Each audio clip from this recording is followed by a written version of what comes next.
Good morning, everyone. We come to lecture 13 today. So we'll continue on the topic of group theory.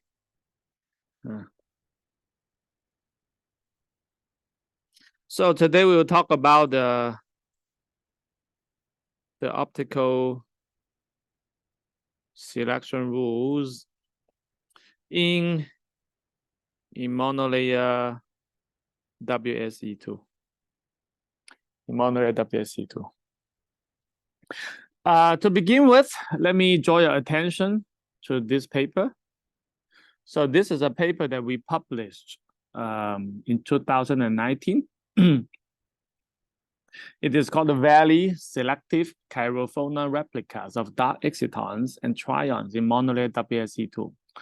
I mean, it is a pretty good paper. I recommend all of you to read this paper. Because this paper summarizes the key optical selection rules in monolayer WSe2. I mean, if you study monolayer TMD, I think this paper will give you a good knowledge, a good background knowledge on the optical selection rules in monolayer WSe2. So let's come to figure 1. Let's come to figure 1. So in figure 1, it shows 3 boxes. In the first box is about the bright exciton. So in the bright exciton, it is the recombination of an electron in an upper band with spin up and a hole in the valence band. So here, this spin means the spin of the band.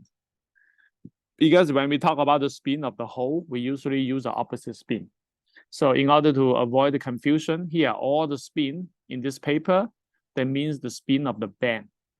Okay, the spin of the band. If you take the hole, then if you just talk about the spin of the hole, it will be the opposite. But we want to avoid the confusion. So all the spin in this paper refers to the spin of the band. So only the bands, strictly speaking, only bands with the same spin has optical transition, because photon cannot flip the spin. Photon cannot flip the spin. Okay, so for the bright exciton, it is the recombination of an electron and hole in these spin-up bands. When they recombine, they will emit out of plane, mainly in the out of plane direction. Of course, when they're emitted, they will spread out. And the polarization will be circularly polarized. Okay, that's one property. If you go to the dark exciton, it will be a recombination of an electron in the lower band, and the band spin is the opposite. And it will combine with a hole in the valence band. And the recombination will emit the light mainly in the out of plane direction. In the in-plane direction. And the dipole will be out of plane, and it is the emission will be of linear polarization. Okay, so the bright exciton and dark exciton will have different optical selection rules. So in the third case, which is the main topic of this paper, that is about the dark exciton phonon replica. So this dark exciton, it can emit a chirophonon and then emit a phonon. So emit a chirophonon and also a photon, not phonon, chirophonon and a photon. So if we emit the phonon and photon in this way, then the emission will be out of plane with circularly polarization. And then the chirophonon will also be emitted. Yeah, and it will also have a certain chirality that which will be determined by the value. Okay, so this paper basically talk about the third box. That's the main topic, but in the process, this paper also include the knowledge of the first and second box. Okay, so of course we can talk about the data, but the lecture today is mainly talk about the physics of these 3 boxes, and we're going to use group theory to explain why there are such selection rules. Okay, so what you learned in the previous lectures on the group theory, I hope they will be useful for you to understand these optical selection rules. So in this paper, I'm going to go through this with you. Okay, so in this paper, there's an important part that is hidden in the supplementary material. So when you go to the supplementary material, There's one part on group theory of bryoxyton, diaceton, chirophonon replica. So I actually spent much time and thought on this section. I was hoping to write it well in a kind of a tutorial way, so that people can understand the theory behind. Because at that time I was also learning. I was learning from Dr. Chang how to understand it. And I find that, I learned it and I want to write it out in a good way, kind of in a tutorial way, so that the students can also understand by just reading it. So this section, it took me some effort to write it. So I actually write it in a kind of a detailed way, like a textbook. Okay, so I will recommend all of you to read this section. It's a long section. Okay, it's a long section all the way. So you can see quite some pages on that.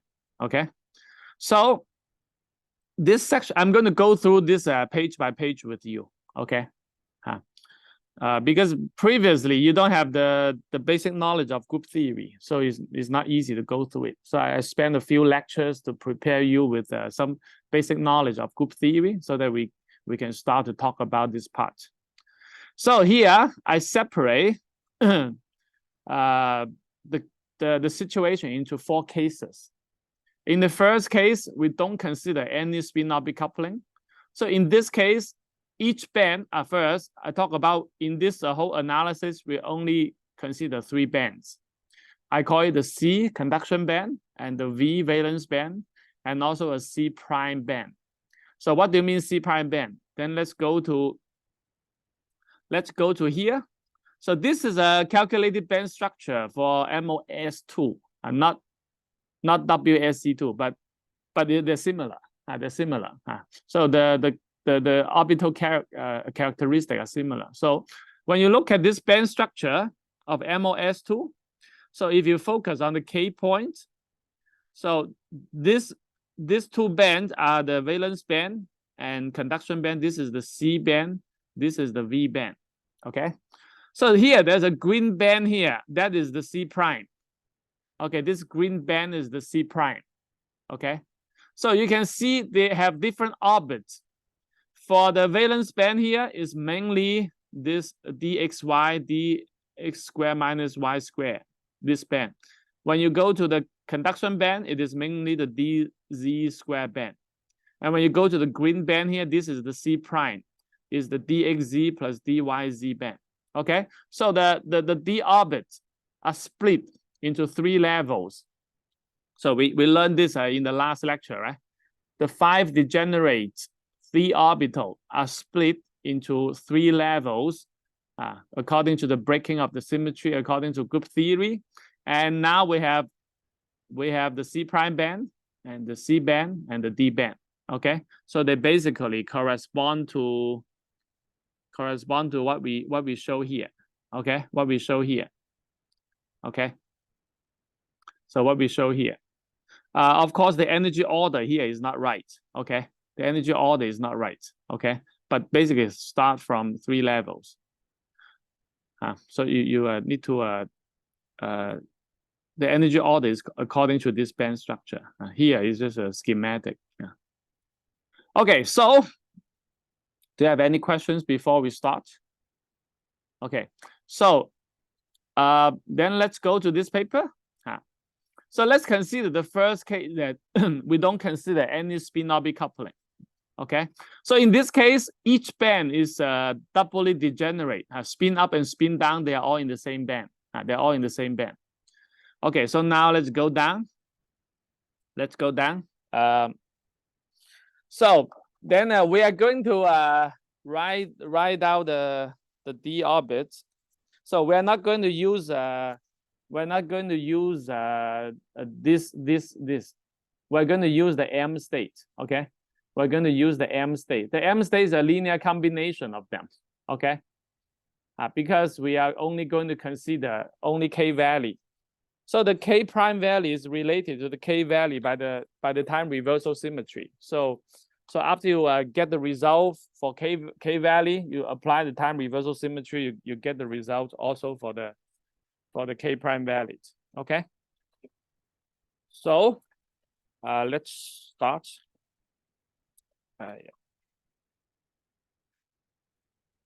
So let's first I just write it down.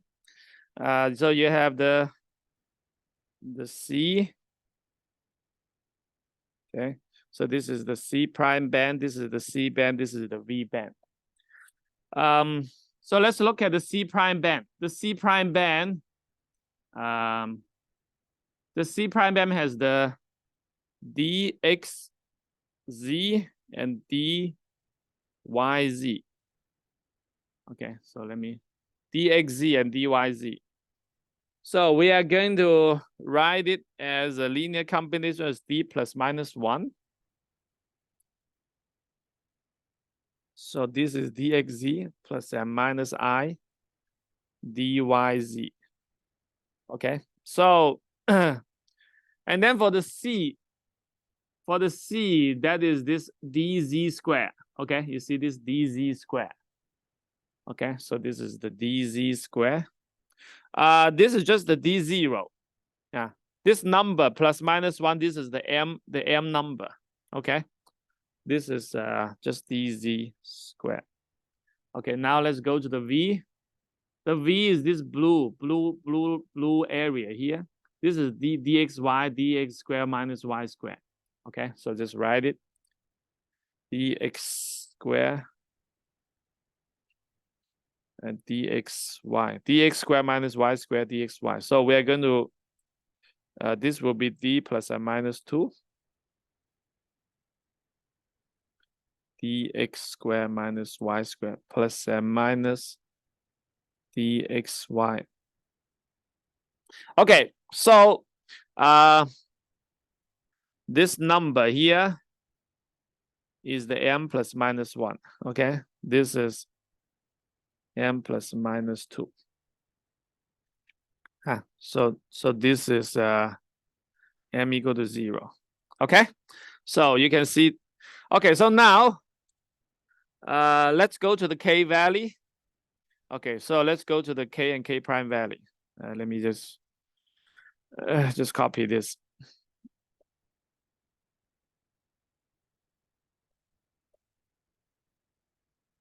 Okay, so this will be the k value.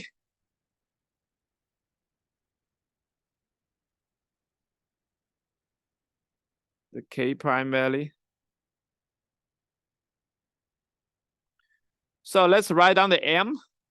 The m for this one will be m minus 1. Okay, m minus 1. So this is plus minus 1. So this will be m plus 1. And this is m equal to 0. This is also m equal to 0. And this will be m equal to plus 2. This will be m equal to minus 2. Okay, so that is the m indexes for the k and k prime value. Let me write it better. Okay. Okay, so from now on, we are only going to consider the k value. Because all the selection rule obtained in the k value, you apply the time reversal symmetry, you get the corresponding selection rule in the k prime value. Okay, so we just need to consider just one value. Okay, so so here this orbit here will be d minus 1. This will be the orbit. This will be d0. This will be d plus 2. D plus 2. So now we're going to write a character table. We're going to write a character table for this state. So let me write it here. Okay, hopefully it will work well. Go. Oh, become a square. Oh, good. Okay. Okay, good. Then I need to write. Okay, something like this. Let me draw the character table.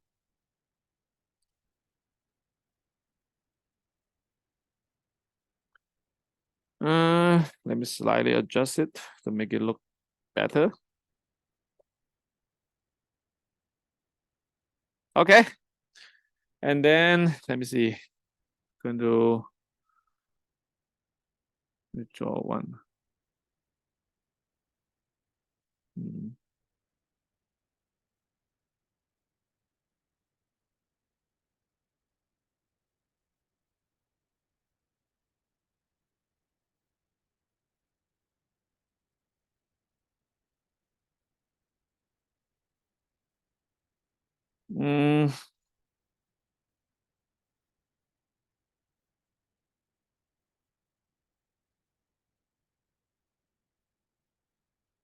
Anyway, my drawing is not very good. Okay, so okay, so now we're going to write a band. So C prime, C, V. Okay, so these are the W atom. The W atom.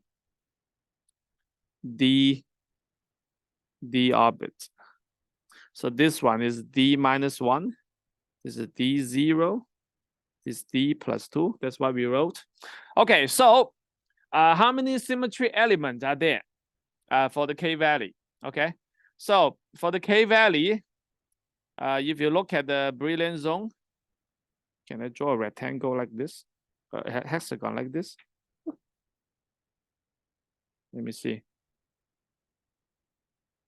No, it doesn't work. Okay, so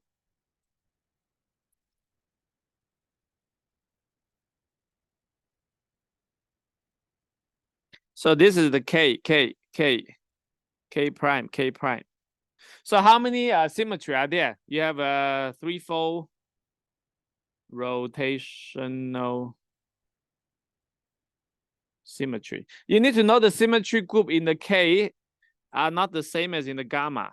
The gamma has a higher symmetry. Okay, in the K is in the corner. Is it smaller? Okay, at least for gamma, when you apply the time reversal symmetry, you go to itself. But for K, you apply the time reversal symmetry, you go to K prime. Okay, so we only consider the symmetry in K. Okay, in K.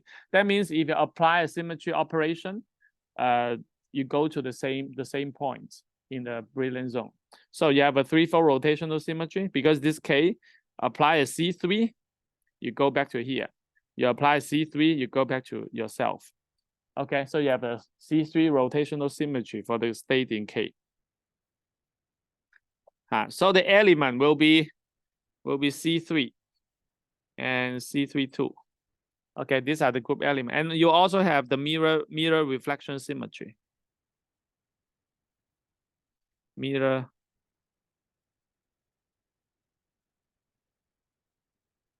reflection.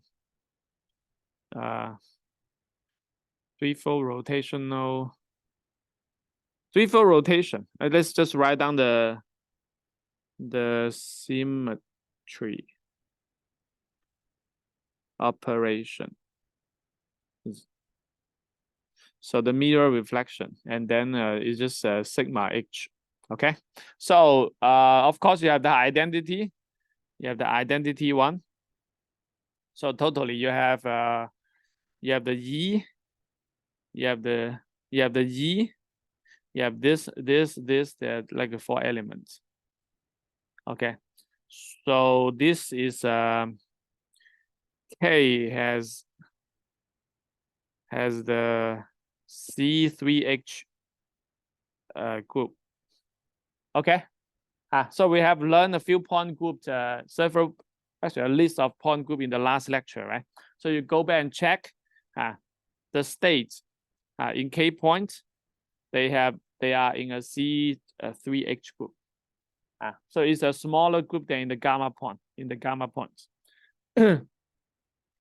So we're going to consider the C3H group.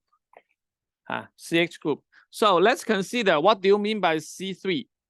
So this is what we mean. If you have a C3, let me add a head to mean is an operator.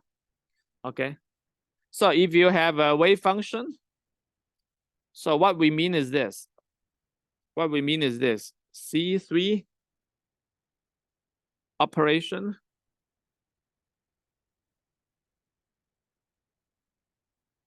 means rotating the wave function, not the coordinate, not coordinate.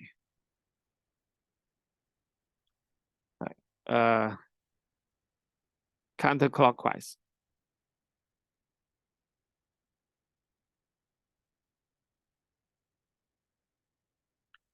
By 120 degrees, or you can say by 2 pi over 3. Okay, so that is the meaning of this operator that we define. I mean, you can define it to rotate the coordinate, it's up to you. But once you define, you stick to the definition consistently, and eventually you get the same conclusion, no matter which convention you use. So this is what we define. So if this is a wave function in the k point, okay, if this is a wave function in the k point, you are going to get the character out of it, because you look at the C3H, okay, you look at the C3H. Okay, so when you rotate this, you're going to pick up a phase. You're going to pick up a phase, okay?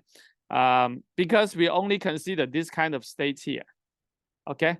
They all have a good M, well-defined number.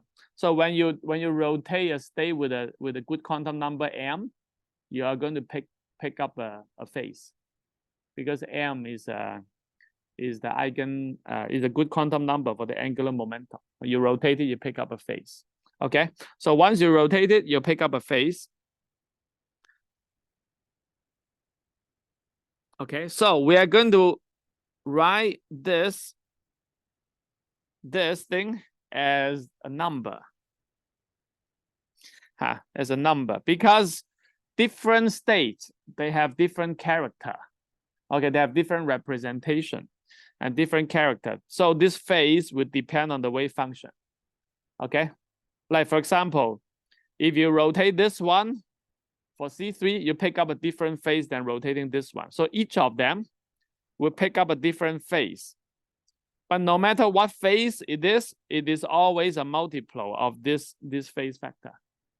Okay, this is a certain phase factor, and this depends on the number M. Is it okay? Okay, then this depends on the number. So I just write it out here. So you have different way to rotate it. Okay, you have different way to rotate it. C3. Okay, so first, what is W, SE, and H? So when you have a okay, you have a crystal like this. You have a W, S, SE, W, SE, W, SE. So this is called H. H means the center of the hexagon. H means the center of hexagon.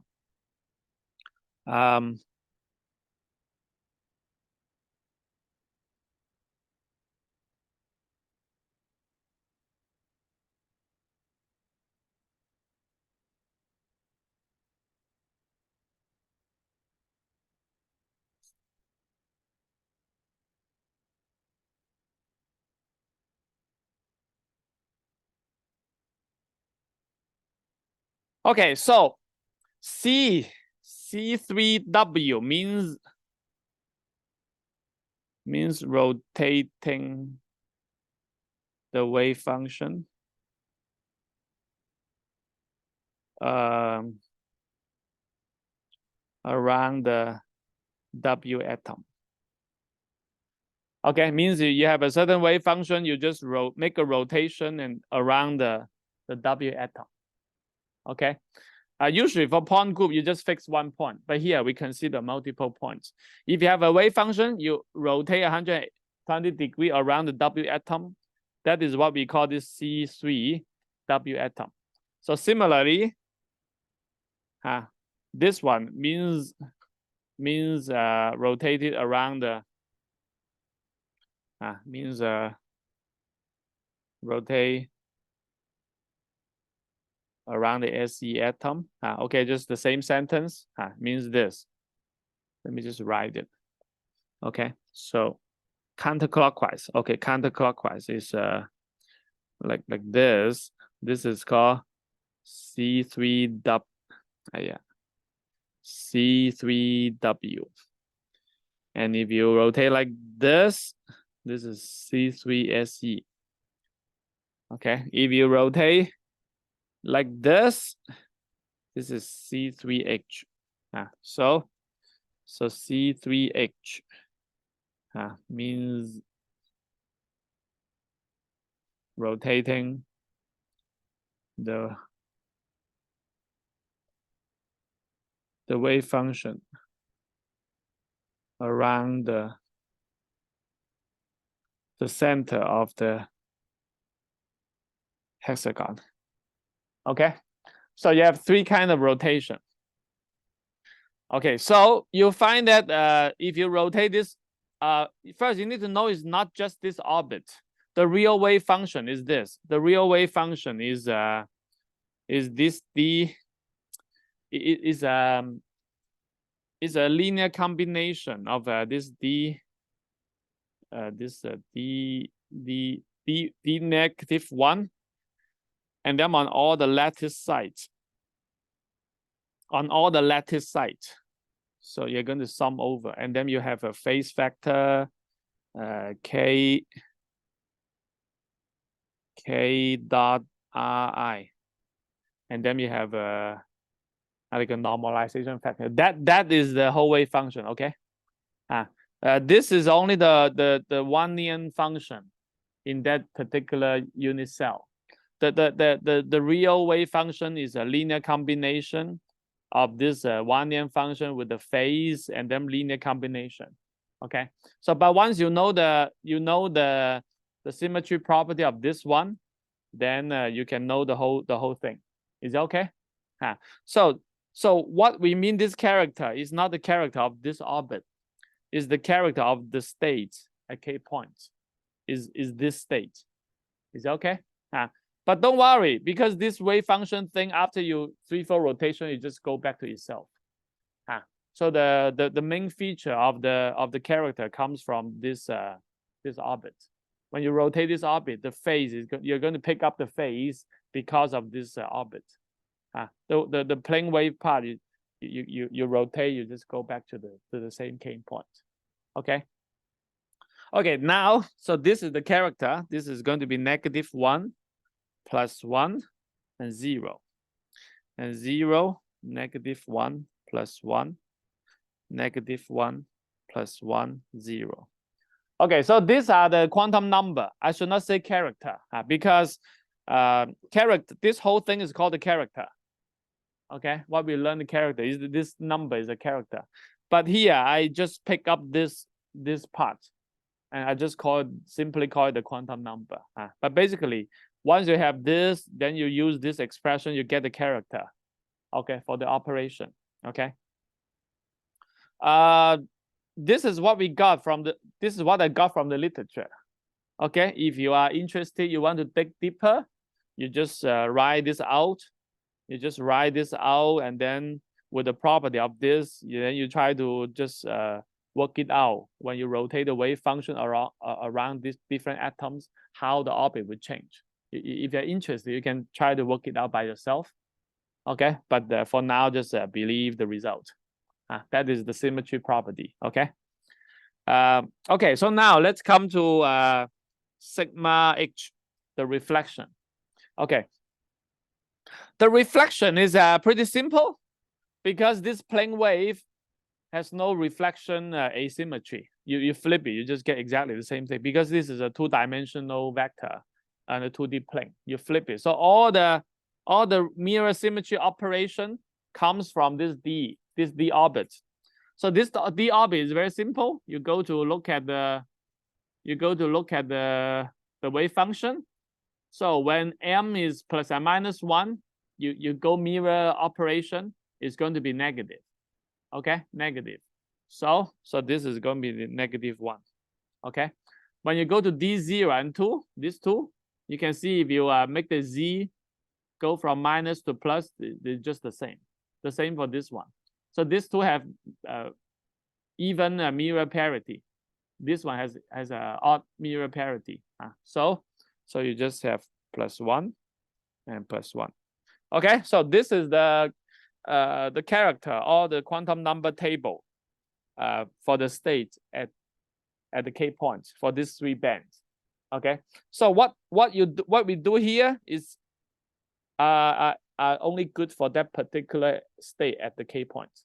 When you move away the k points, then you lose the symmetry. However, it turned out that the exciton has exactly the same symmetry as the electronic state at the k points, even because the exciton consists of the state away from the k point, but they combine in a certain way that the exciton has exactly the same symmetry property as the electronic state at the k point. So we only need to consider the electronic state at exactly the k point to derive the symmetry property that are the same for the exciton. Okay, so for now, I just take it as I said. Okay, so if you want to study more why the exciton behave exactly like that, then that would be another topic. Okay. Okay, so now let's consider the optical selection rule. Okay, so for this one, you have sigma h.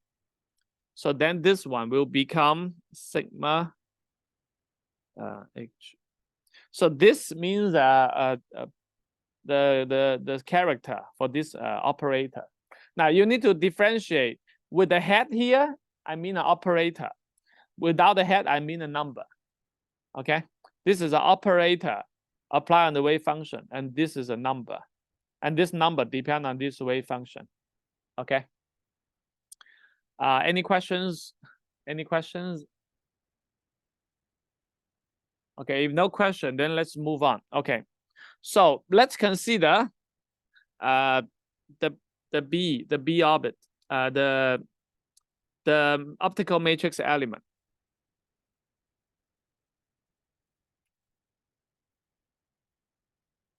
The optical matrix element, because we consider the dipole transition, all the optical absorption emission, they are conducted through the dipole interaction. So basically, the optical matrix element will be simply just related to the dipole. Okay, so this is the momentum operator, and this is the conduction band, the valence band. So this is the matrix element that we need to consider. So this p orbit, okay, so let's consider just a simple vector. Let's consider just a simple vector. So this one is related to px plus py plus pz. Okay, so we're going to rewrite it this way. We're going to rewrite it as p plus e plus p minus e minus. So what do you mean? So this is what we mean. E plus and minus means x plus and minus iy. This should be this. And then with the normalization factor. So means the right-handed plus and left-handed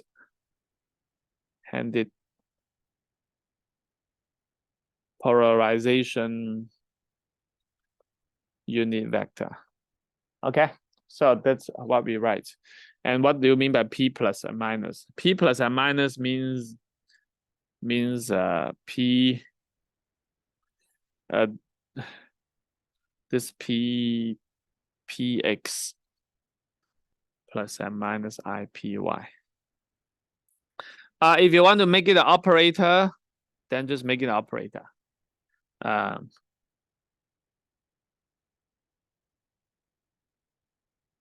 Okay, so if you want to make an operator, just add the head here. Then they all become the operator. But here is a little bit confusing because you have this unit vector head here. Okay, but I hope you can differentiate it. You can easily verify this. These two are equal. Okay, if you not believe me, then you just verify it. Okay, let me just quickly verify it.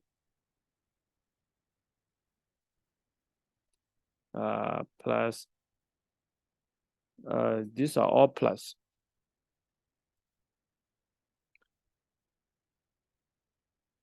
Okay, let's quickly verify it. Okay, then you just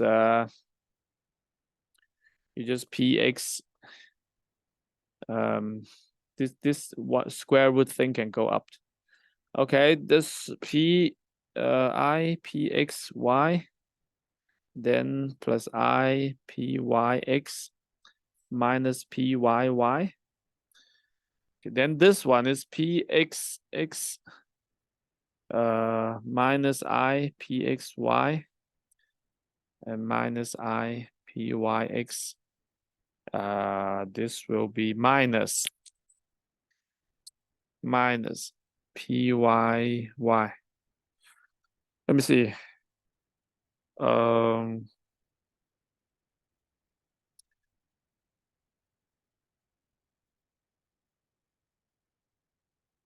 Let me check. Is it correct? Pyx. Okay, so I think we can do some cancellation. What can we cancel? This one can cancel. This one can cancel. Okay, so eventually you get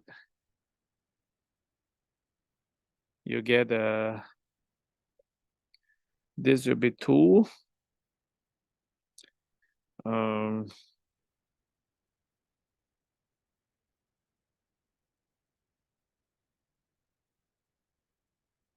P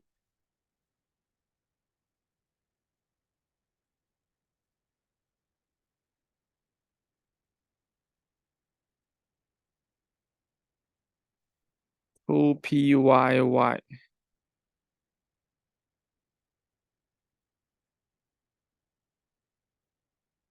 Let me see, did I get the sign wrong?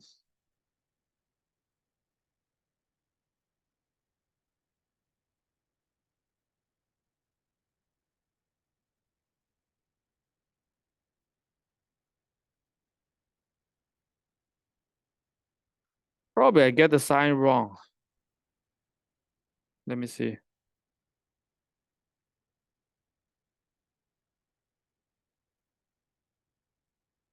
I didn't check this part. Let me see.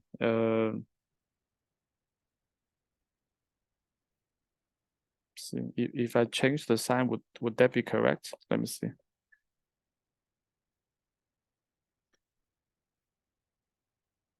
If I do it this way.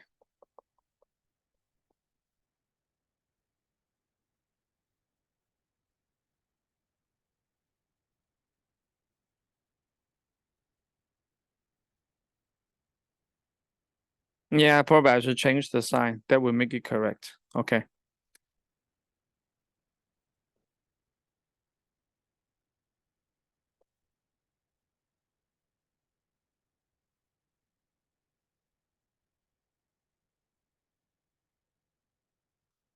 Yeah, if I change the sign, then yeah, this will cancel. This will cancel. Yeah, that's the right way to go.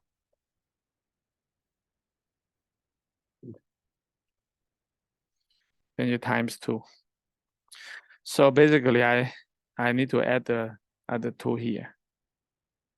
Okay. Then this whole thing will be 1/2.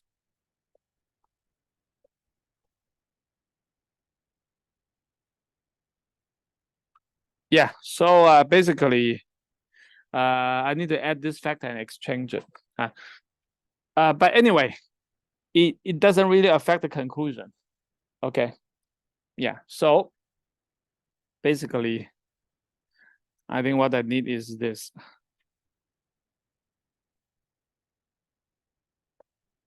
Is you need to add this and then change this plus minus plus. Okay.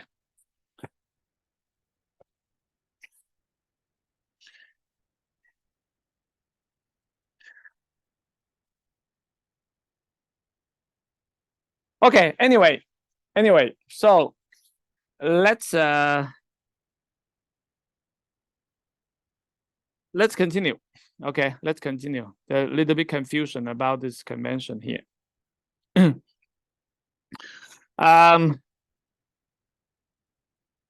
By the way, here, whether it is left or right, I think it really depends on your convention. It really depends on your convention, because plus or minus, whether it depends on the left or right-handed light, it depends on your convention. Okay, left or right, because this is a mathematical representation, and the left and right really depend on your convention. Okay. Particularly when you have a certain circular polarized light hit the surface and reflect it back, then the rotation of the polarization is the same, whether you go this way or this way, but the wave vector is flipped. So left or right, in some sense, depend on your definition. Okay. Okay. So, but anyway, what is important here is this. This is the operator corresponding to circularly polarized light. When you define one as right-handed, the other is left-handed. Okay.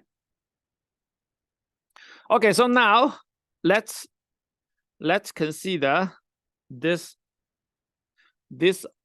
operator. You have an operator like this. So you have a C3 minus 1 and C3 plus. I think here I need to actually flip it. Actually, I need to flip it.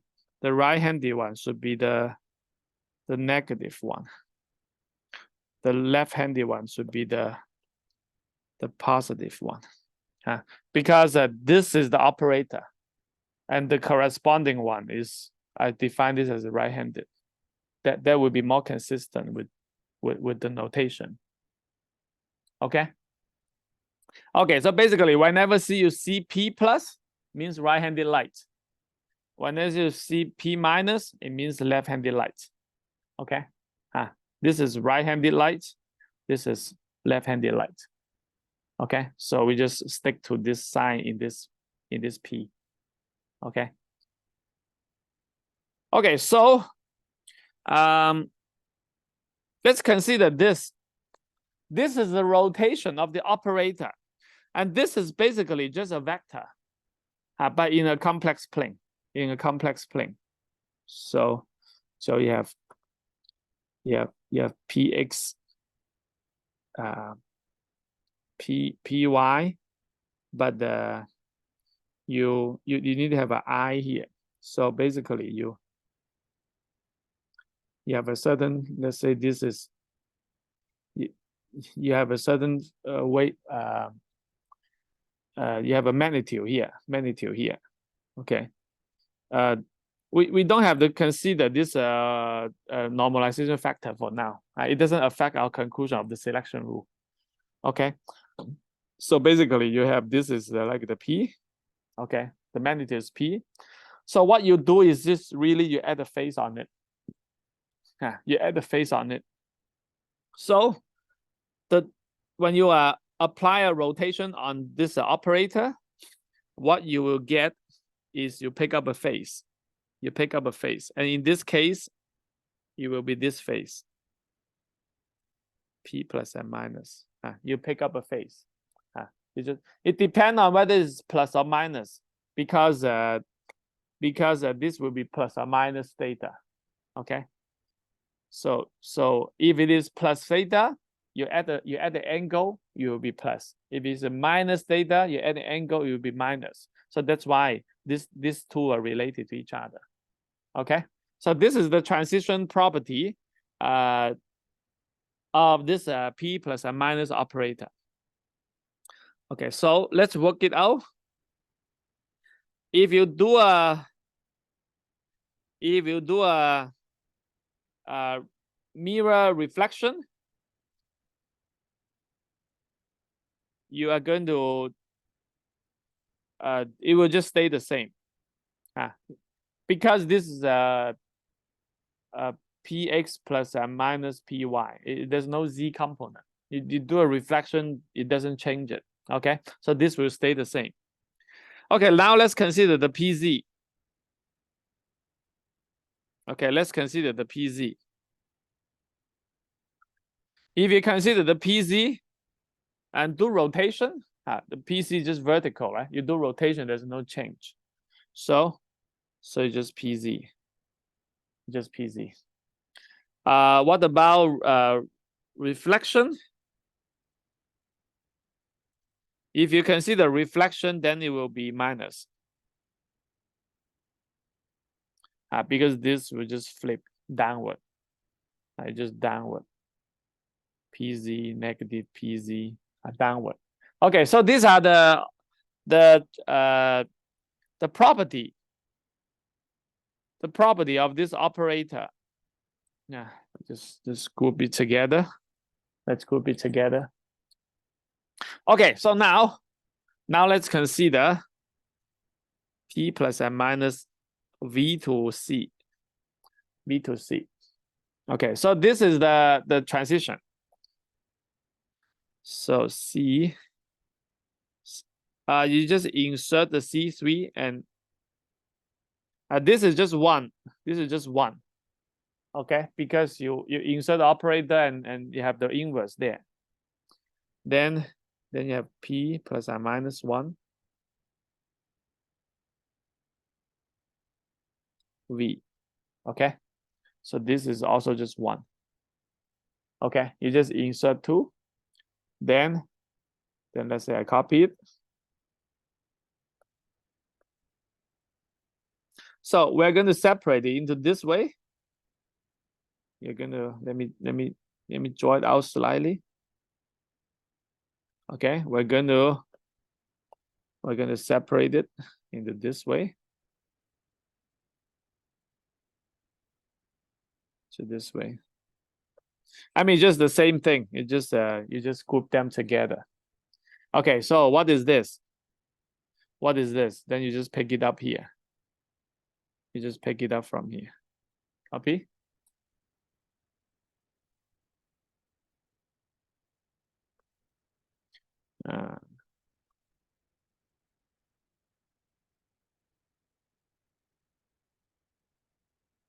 Okay, and what about this one? Okay, this one, you need to go back to check the table. V. Okay, V. Let me see.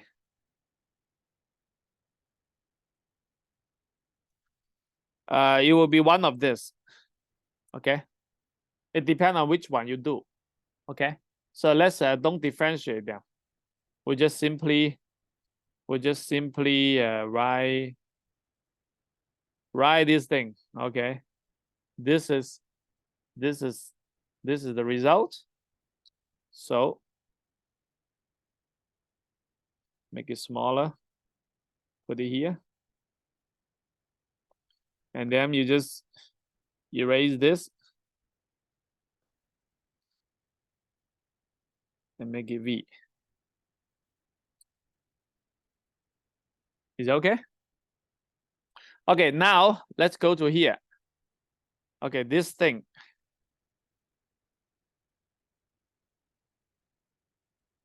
What is this? Okay, so this thing, you first consider the complex conjugate of this one is this. This is the bra, this is the cat. Okay, this is the bra, this is the cat. Okay, so what you do here, you just this one. Okay, so what is this? Then you just copy this thing. Copy. Then take this as C. Okay, take this as C. And then you just revert it back. Okay, after you revert it back, you simply just copy this number.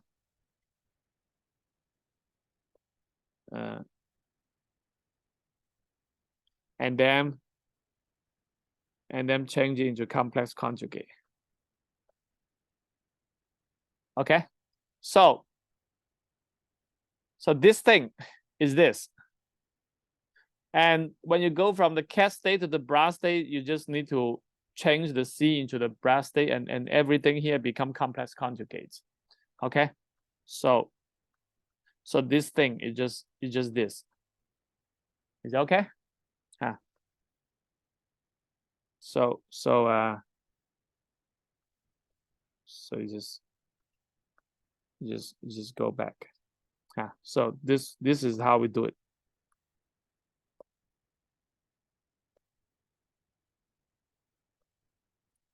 Okay, so then you just copy this and put it here.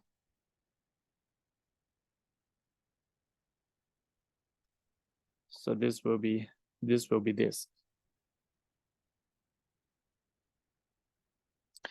Okay, let's continue. Let's continue. Copy. Then you just write this down. Copy this.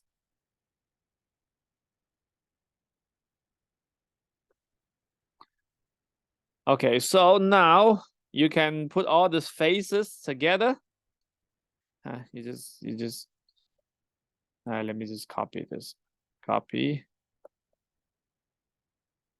You just put this here. Put this here. Put this here.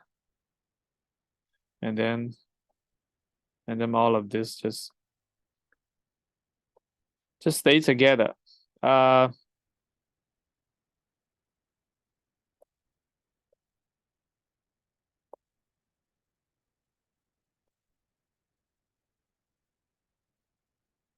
Okay. Then eventually you just group them together. So you're going to have C3C minus C3V and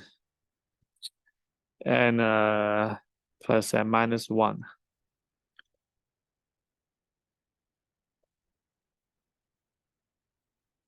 Okay. So if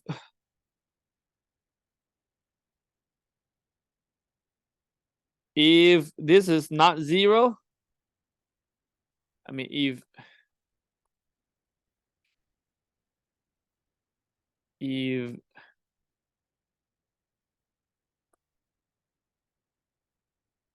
this is not 0, then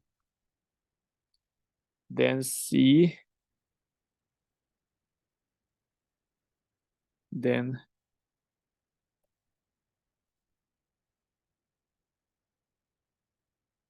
must be 0. It's very simple. If this is a finite number, there's no way that this equality will hold. The only way that this equality will hold is this is 0, this is 0. Okay, so in order for this to be finite, this must be 1. This must be 1. So in order for CP plus CV not to be 0,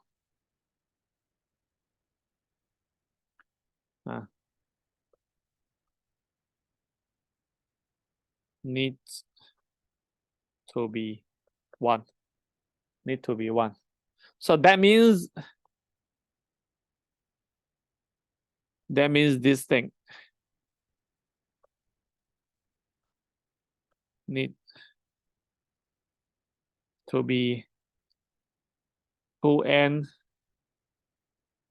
needs to be 2n. 3n need to be 3n. Because n is an integer.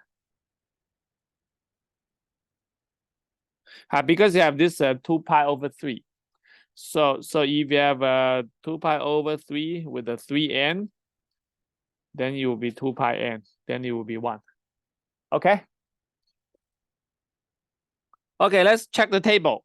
Let's check table. Okay. Okay. Check table S1. S1. What is S1? So let me name it. This. Yeah. Okay. This I call it table S1. Okay. So let me just copy this table S1. Let me copy this table S1. Okay. So let's do it one by one. Let's do it one by one. Let's check this thing. Let's check C3 over. Let's check this. So this is 1. This is 1. This is -2. This is +1. This is 1. Okay. So they are all 2n plus 1. So what do you mean 2n plus 1? If n is 0 is 1. If n is 1 is 4. If 1 is 2 is 7. If n is like n1, 2. N equal to -1, it will be -2. N equal to -2 will be what? -5.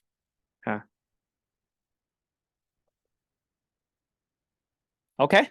So all of these are like that. So you can get minus plus 1 equal to 3n plus 1 minus plus 1. Yeah, minus plus 1. That will equal to what? Equal to 3n. 3n for what is this?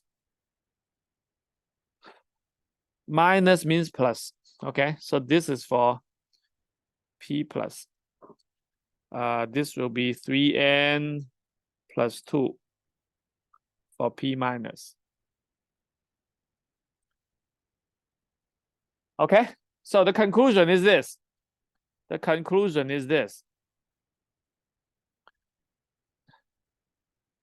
Let me copy this. Conclusion is this.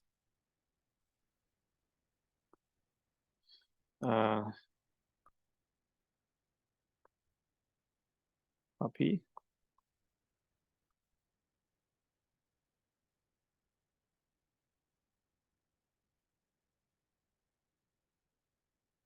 Equal to what? Equal to, I mean, this whole thing. This whole thing is E I 2 pi 3n C plus V.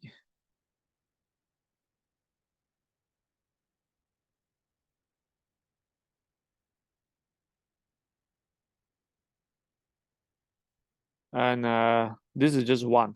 This is just 1.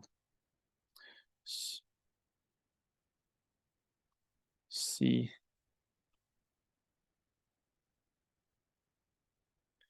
And then this is not 1. This is not 1.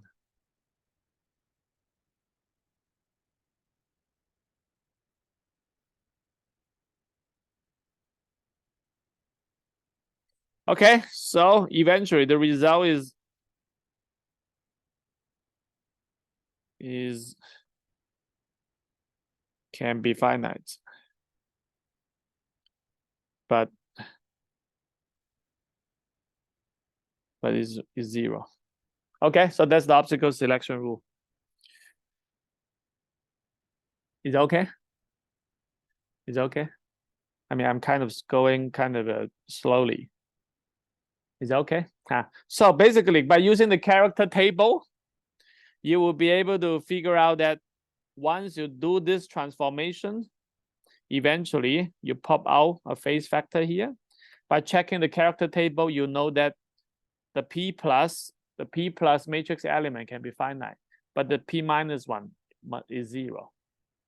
Okay, so that means this transition can be coupled to the right-handed light, but not the left-handed light. Is it okay? Okay, so now let's go and check one by one, because here, where is it? Because here we have 4 kind of operation, 4 kind of cases. So we check this one. We're going to check the other 3 one by one. Okay, but they're going to be quick. They're going to be quick. Okay, so let's check this one. Let's check this one. Okay, so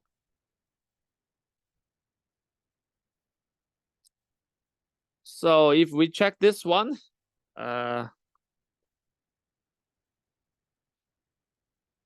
then all you need to do is just follow the same technique. You just I mean, we're going to use this technique again and again. So for the first time, I'll be slow and show you, but later after you get used to it, we can be faster. Okay, you just apply this. They're all one. They're all one. Then you similarly, you just separate them into 3 groups. Into 3 groups. Just like this. Okay, then you basically do the same thing. Do the same thing. Okay, so what is this? This will be, okay, so this will be C, will be the H star C. Okay, so this one is the same, yeah, I mean the flip is the same. So this one will be V. So once I remove this head here, what I mean is this number. Okay, is this number. So you can see that the C and V, they all have plus and plus. Okay, so it's just, they're all 1. The complex conjugate of 1 is just 1. So it's just 1. Just 1. So eventually you just go back to yourself.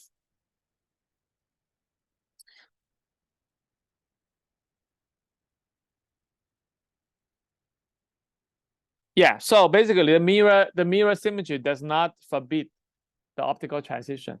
Okay, so this equal to this, that means it can be finite.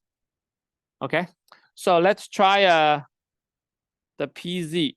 Let's say if you have an out of plane polarization shine on the sample, can that cause a transition between the valence band and conduction band? Then all you need to do is you will just apply the same thing here.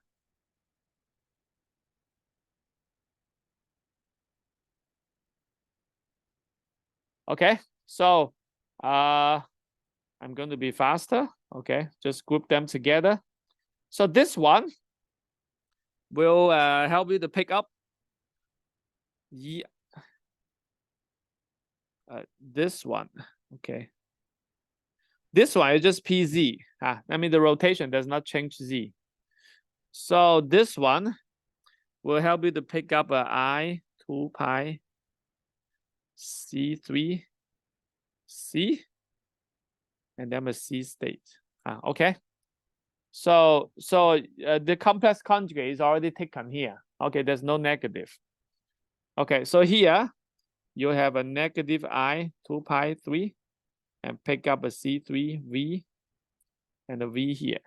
Okay, so eventually you combine these 2 factors together. You have C3C minus C3V and then C PZV. Okay, so you just go back to check this character table. Okay, so this minus this is just it's just 3n plus 1. Okay, I mean all these three cases give you 3n plus 1. Is it okay? So you just plug it in. It will be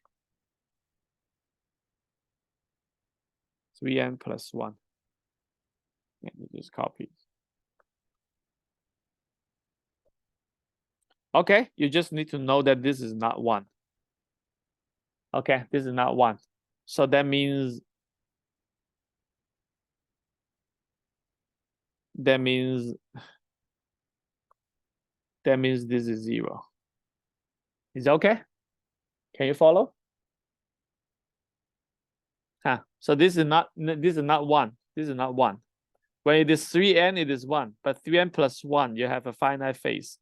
So you will never have a constant that is the same as itself times a finite phase. The only case is when it is 0. So this is 0. So that means if you shine the out of plane light on it, out of plane polarized light on it, you are not going to induce a transition. Okay, so similarly, okay, so you can see.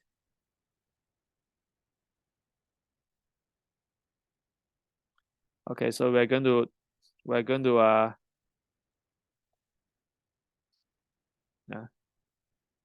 PZ.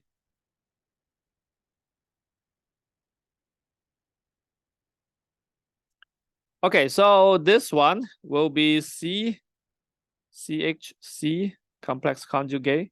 This one will be negative PZ. Okay, and then this one will be HV. Okay, so all of these are 1. Okay, all of these are 1. I mean, you can go back and check the table. They're all 1. Okay, they're all 1. So you are going to have a negative C.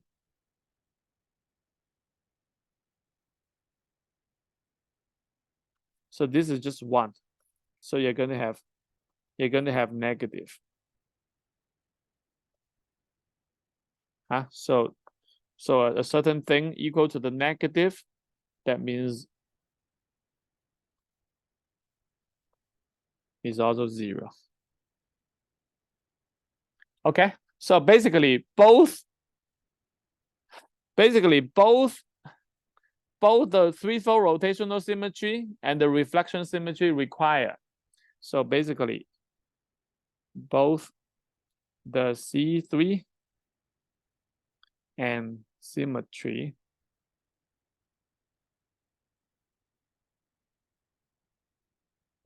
require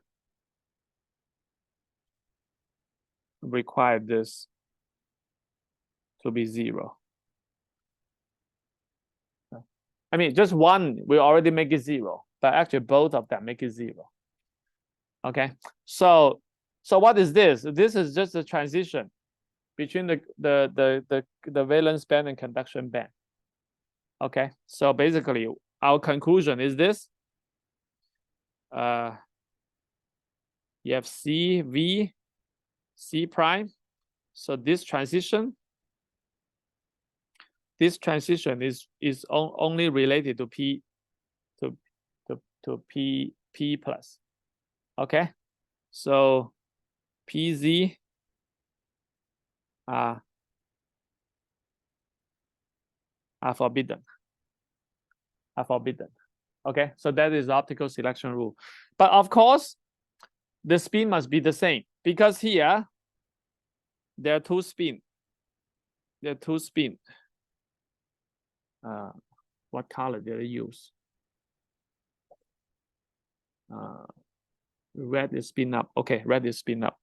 Okay, so you must have the same spin. Okay, of course the VC must be because in all our consideration, we don't consider the spin. So you need to, if these two bands have the same spin, then they will be coupled by the right-handed light. The left-handed light and the Z linearly polarized lights, they are forbidden. Okay, so this is for the K. I mean, you can easily if you go to the K prime, then everything is flipped. Okay, you just use time reversal symmetry, then everything is flipped. So that means in the K prime, the P minus is the coupling, will cause the transition. Okay, so similarly, by time reversal symmetry, by time reversal symmetry, if this is K prime, then this will be minus plus. Okay.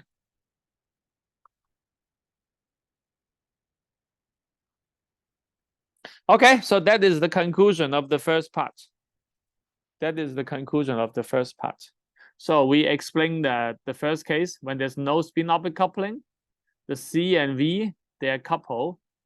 They're coupled by the circularly polarized light. Any questions before we move on? Well, we spent an hour and 15 minutes. We finished one part.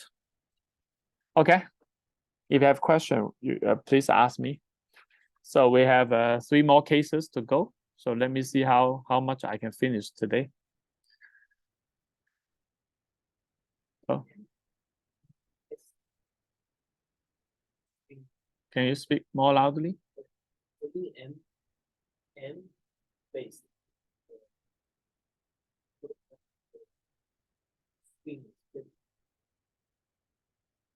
What do you mean?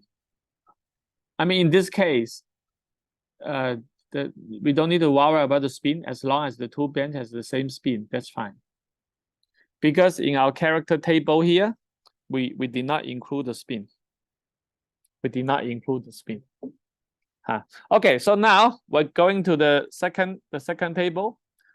The second case, we are going to include the spin conserving spin orbit coupling. Okay, so what do you mean spin conserving? So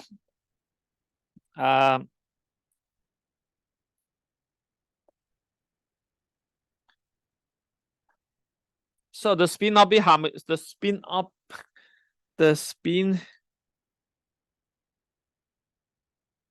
okay, case 2. Case 2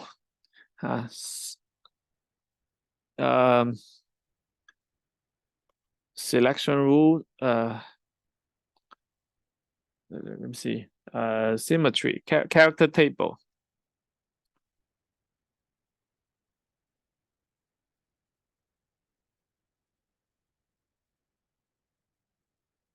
With spin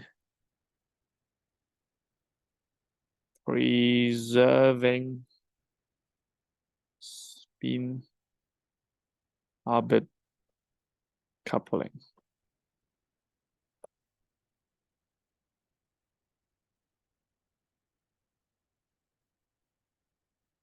Okay, so the spin orbit coupling Hamiltonian has a form like this. LZ EZ plus L plus S minus plus L minus S plus. Okay, if you don't know how I derive this, go back to a previous lecture. There's a previous lecture when I talk about the spin orbit coupling in MOS2. I derived this Hamiltonian. I mean, we first derive it from the direct equation, then we apply it on MOS2, and then we have this form. So in this form, this alpha is just a material parameter, okay? So it doesn't affect our selection rule here. So this is the spin preserving term.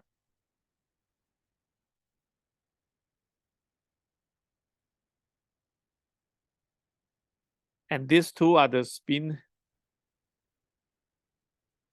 flipping terms. I mean, you can easily tell. This is just check. You apply on it, you get the spin and the orbital angular momentum. That's a z component. But here you lower the spin, angular momentum, and then you increase the orbital angular momentum.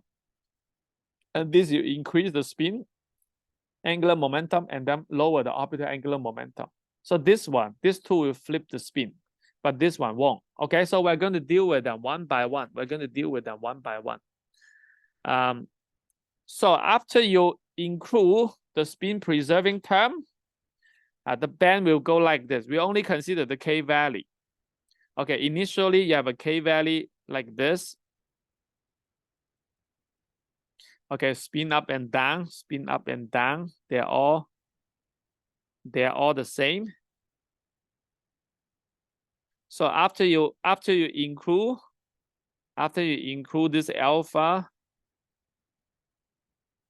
so you're gonna split them. So this one will go like this. You're gonna split into two.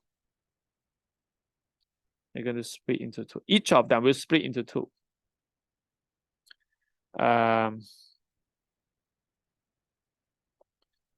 Let me see. Let me make this slightly higher. Okay. So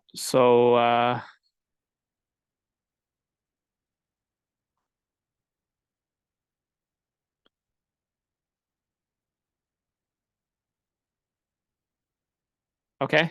So you're going to, let me see what's the color. Okay. So you're going to have spin up,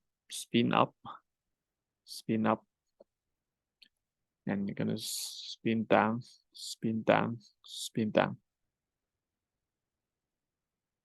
Okay, so we're going to name them. This is called C prime.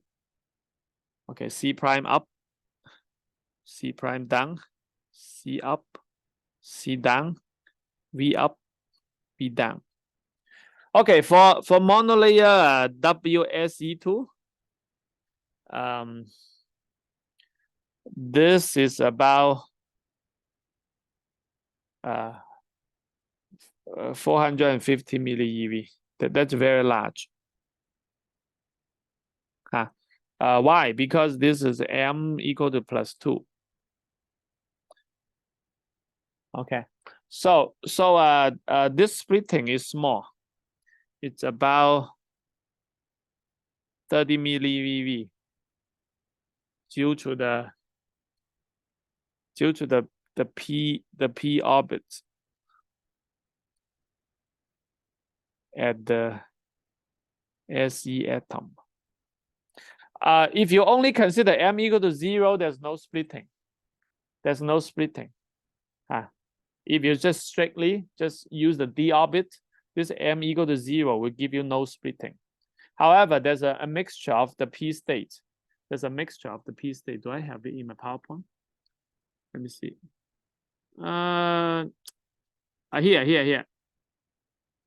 Okay, so when you consider this one, this is the p orbit in a Se atom. So there's some contribution from the p orbit.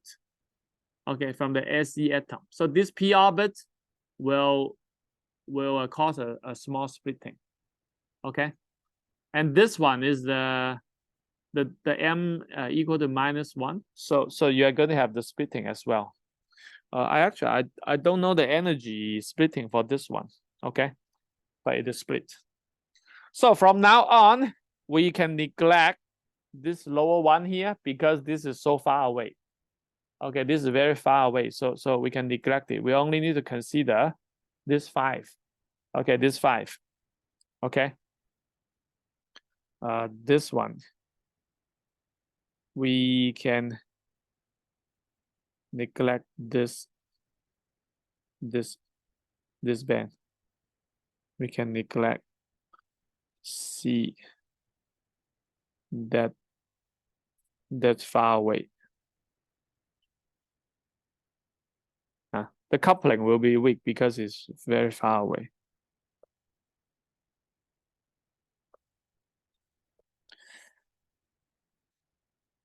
Okay, so now we need to include the spin. Once you include the spin will have their symmetry property. So we need to consider the spin. Okay, so I'm going to draw another table. Okay, good. So we're going to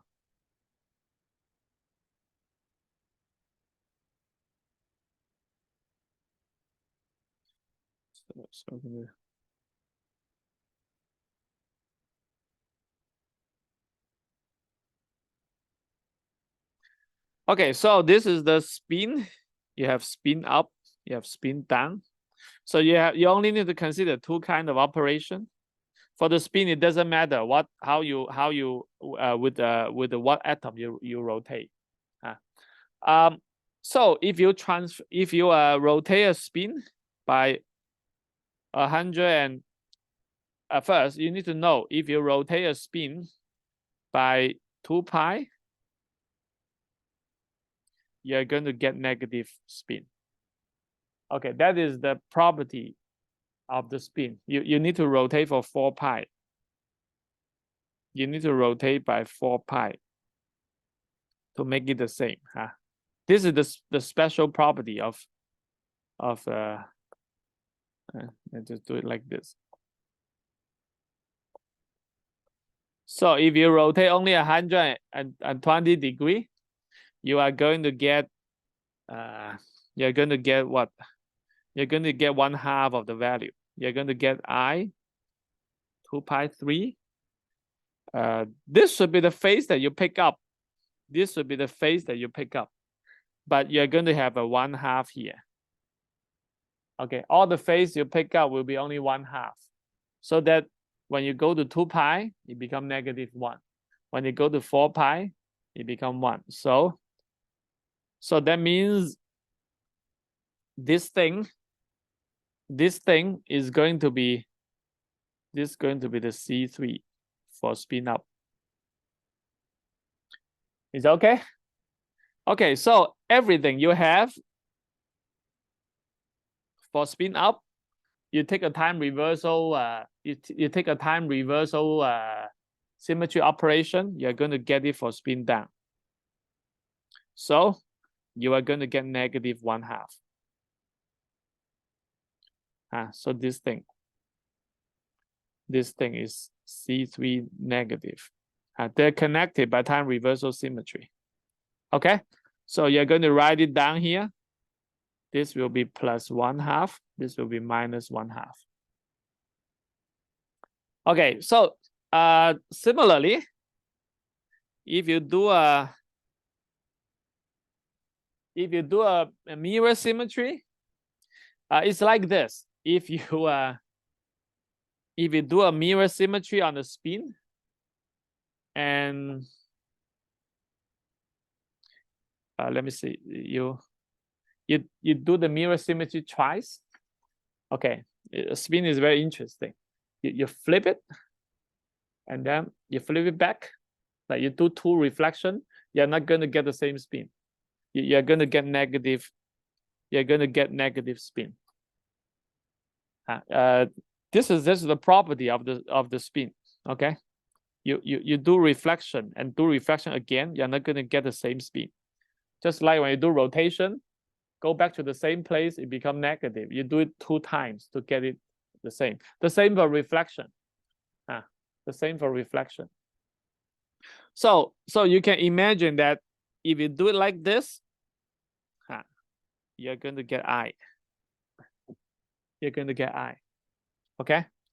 So, and similarly, if you do it for the spin down, you're going to get a complex conjugate because everything here is related to the spin down by complex conjugate. So you just add a negative here. Okay. So if you want to study more of this, you can just check it by yourself. Okay, check it by yourself. I think I thought about this when I wrote the table there, but now I actually forgot how I I'm not sure how did I get this. Okay, but anyway, that is the result. Probably at that time I just simply take it. I'm not sure whether actually I prove this regularly by myself. Okay, anyway, you just take this result. Okay, you just take this result. This will be, this will be I, and this will be negative I. Okay, that is the character and quantum numbers for the spin up and spin down. Okay, so now we're going to include this property into this band, So all we need to do is let's go back. So in order to get the selection rules, we have to get the character table first. Okay, so we're going to take this one.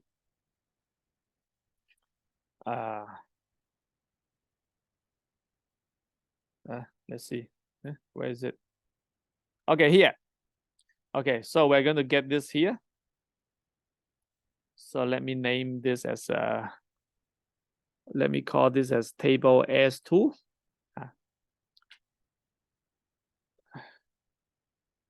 Okay, so we're going to generate a new table.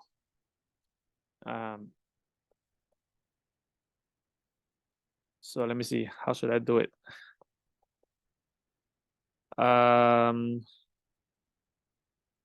Let me make it longer first. Get some space.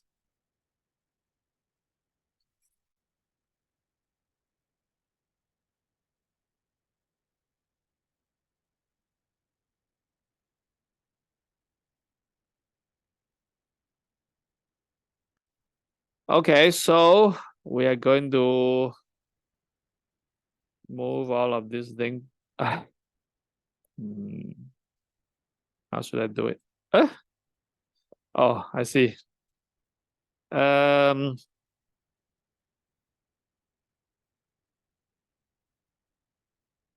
me take away this so that I can move it.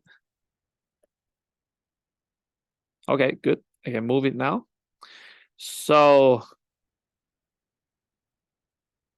move it down, down, down.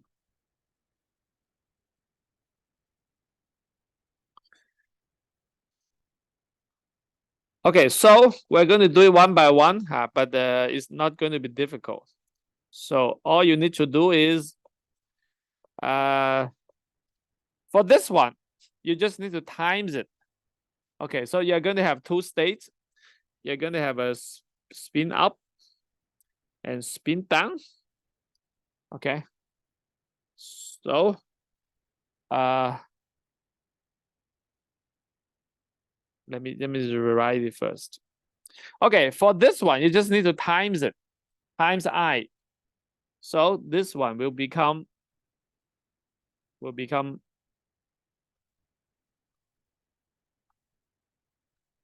I. And for this one, you need to know this is not the phase factor. This is the quantum number. Okay, this quantum number. You actually need to times this phase, not times this. So when you times this phase, what you have is to plus this. So all you need to do is to plus this. So this plus this will be plus 1/2. This will be negative 1/2. This will be 3/2 plus, and this will be 1/2. Okay. So similarly, when you have spin down, you need to times negative I. So when you times negative I, this will become I. And then need to plus negative 1/2. Negative 1/2 here, this will be negative 3/2. Negative 1/2, this is 1/2. So this is negative 1/2. Okay, so that is how we do it. I can remove it. So it's here. So then you just draw the line back. Okay, then you finish one. Then you're going to do it again for the other two. So this time we can be faster. Oh yeah.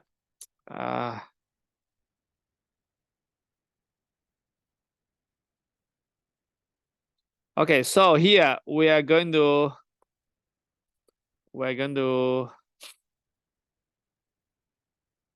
I just put it here. Okay, just put it here. You just know that is the state. Okay, so we're going to separate it into two parts. Yeah. Separate into two parts. So this will be spin up C. This will be spin down C. Okay, so you just times I. So here, this times I will be I plus one half. This will be 1/2. This will be negative 1/2. This will be 3/2. You just plus 1/2. Okay, this is minus I. So minus I will be minus I minus 1/2. Then it will be minus 1/2 minus 3/2. This will be 1/2. Okay, so then just erase this. Erase it. Okay, I'm kind of going slowly. Okay, so okay, so here, then you are still separated up and down. Okay, so you just do it one by one. So after you construct the table, then we can just start from there. Okay, so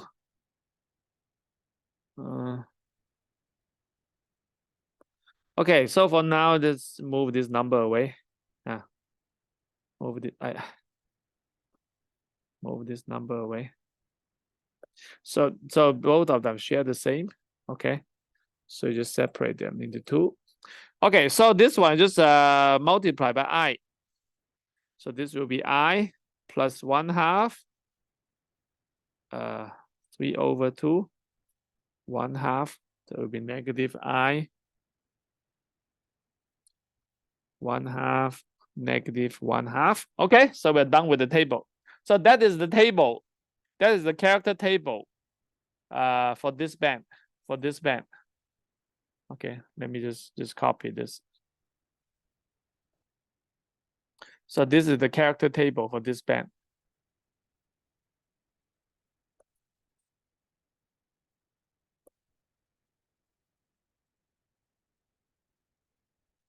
Okay, so all of this can be deleted. Okay, so I just call this table S3.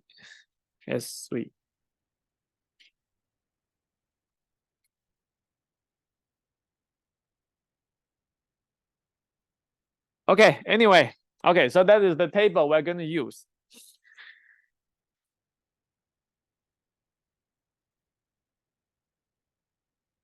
Okay, actually, once you have this, you will find that the selection rule will not change.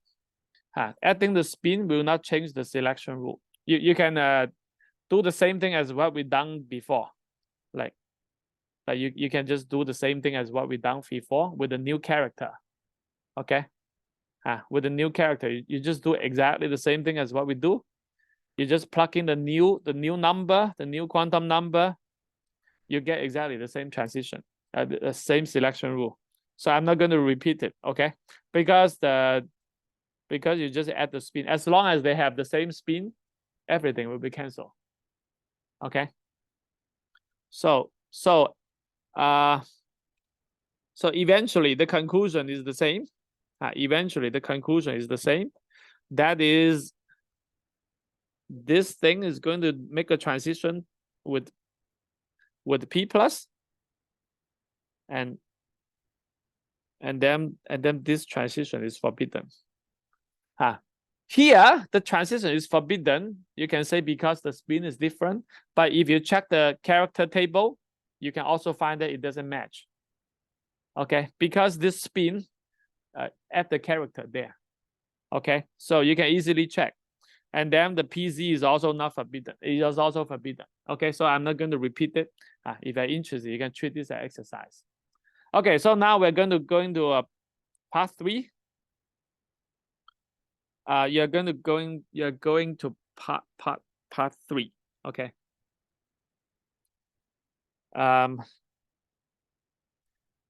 By the way, if you just consider the spin preserving term, this dark exciton is not going to give you anything. Not because of symmetry. Let me see.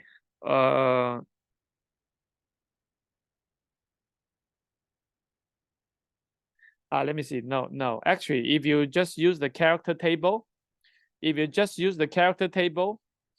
are going to get that this will have a PZ. That will be allowed, but the spin does not allow it. Okay, that the spin does not allow it. The symmetry allowed it. Okay, so we're going to go to the part 3.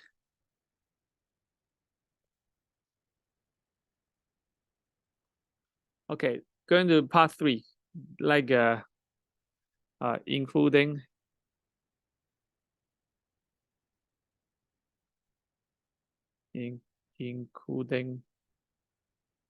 the spin flipping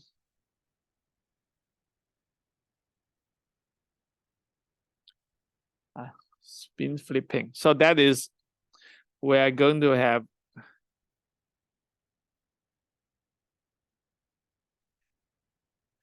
L S Z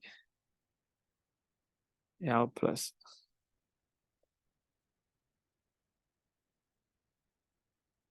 Okay, we're going to include this part. Okay, after you include this part, the coupling is only good when, okay, you have an initial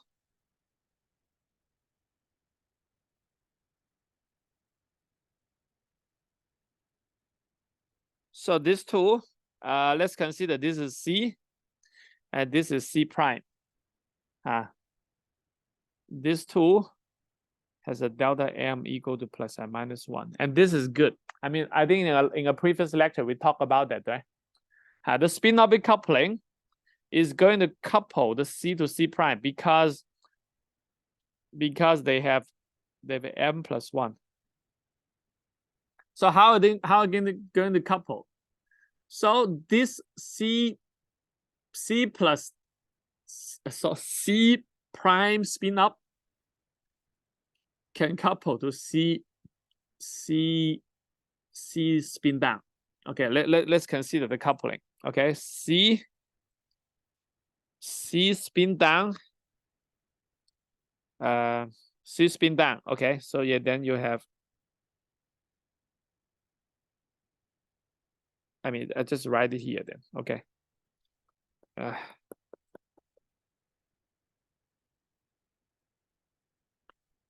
So this C spin down and then C prime spin up. Okay, so you can do the calculation one by one. Yeah. C minus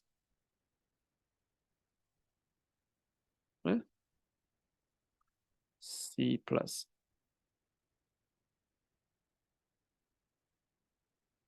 So this one will give you, we flip the spin.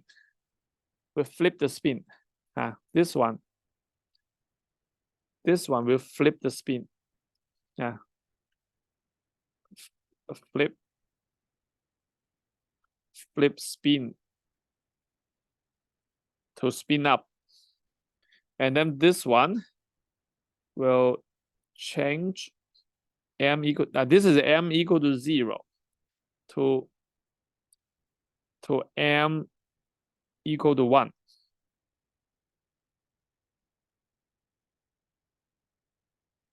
Sorry, that's not right. It is this here.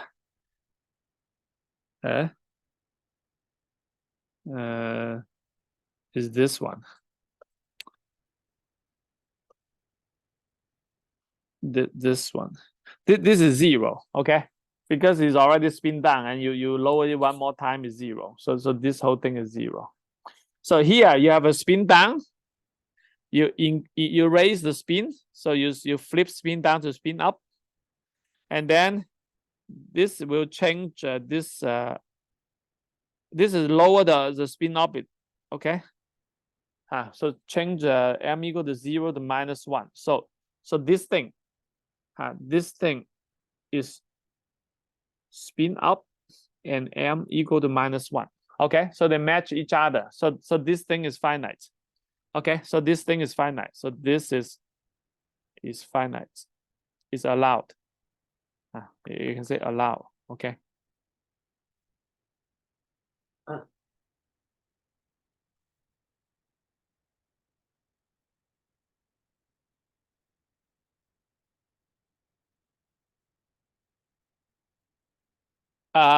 You need to know spin-orbit coupling. There's another way to look at this problem. That is spin-orbit coupling obey the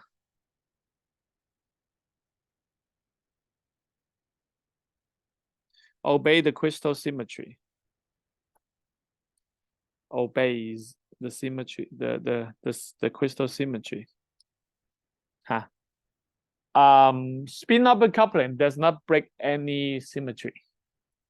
Like this Hamiltonian, it does not provide you with a lower symmetry.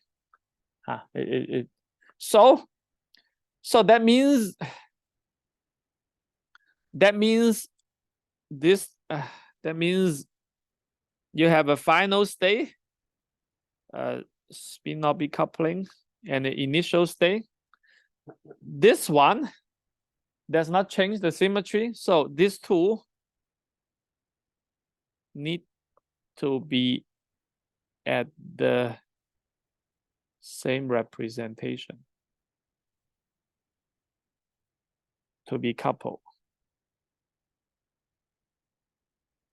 If this is one representation, this is another representation, they are going to get the 0, because this one does not change any symmetry. Okay, it does not lower the symmetry or anything. So these two need to be in the same representation. Otherwise, it's very easy. How do you know? Because once you apply the symmetry operation, if you apply a certain, let's say you apply a certain symmetry operation. If you apply the symmetry operation, like symmetry operation on here, so this one is going to pick up a phase. Let's say a certain is going to transform in one way. This one is going to transform another way. So eventually you get something different. So the whole thing must be 0. For example, this one, let's say you just consider one-dimensional representation. So this one is going to pick up a phase. Let's say if they're not in the same representation, this is going to pick up a phase 1, negative, because it's a complex conjugate. Okay, the Hamiltonian won't change. Okay, the Hamiltonian won't change. And this one is going to pick up a certain phase 2. Okay, so eventually you have something like this. So because they're not the because if I and F are not in the same representation,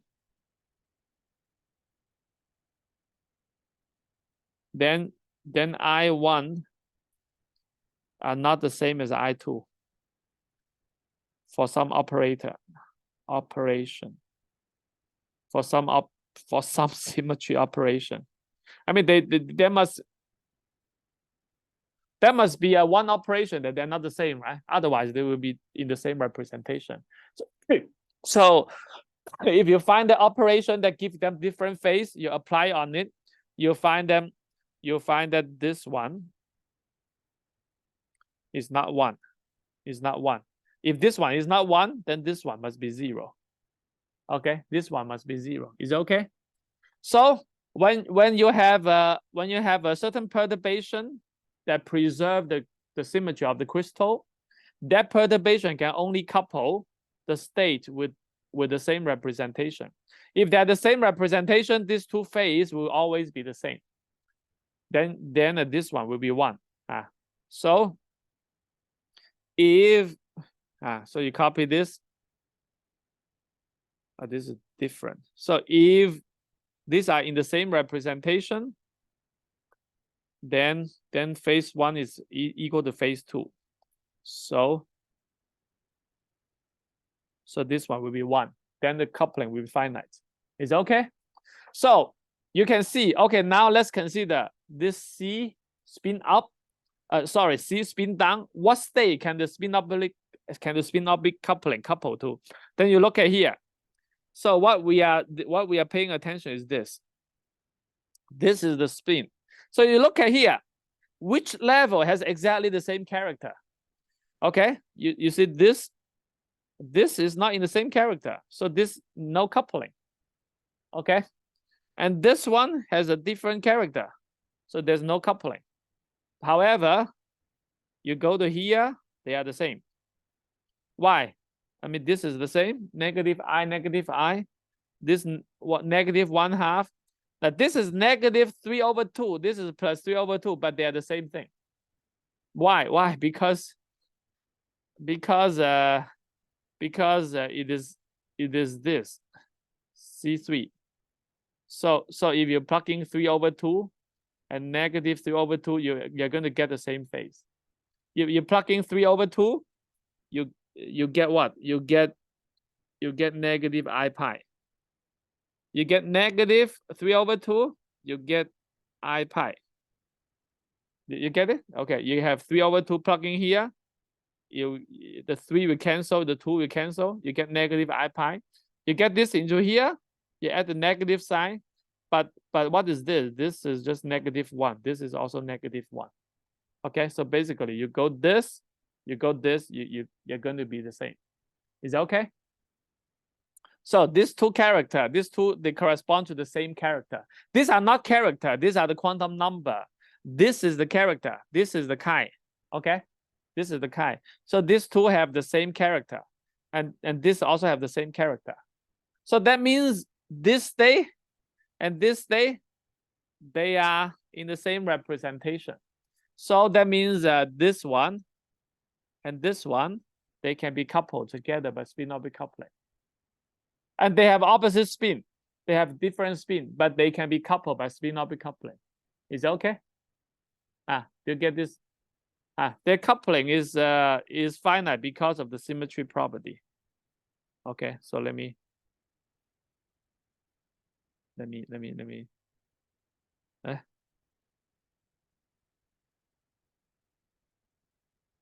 remove it.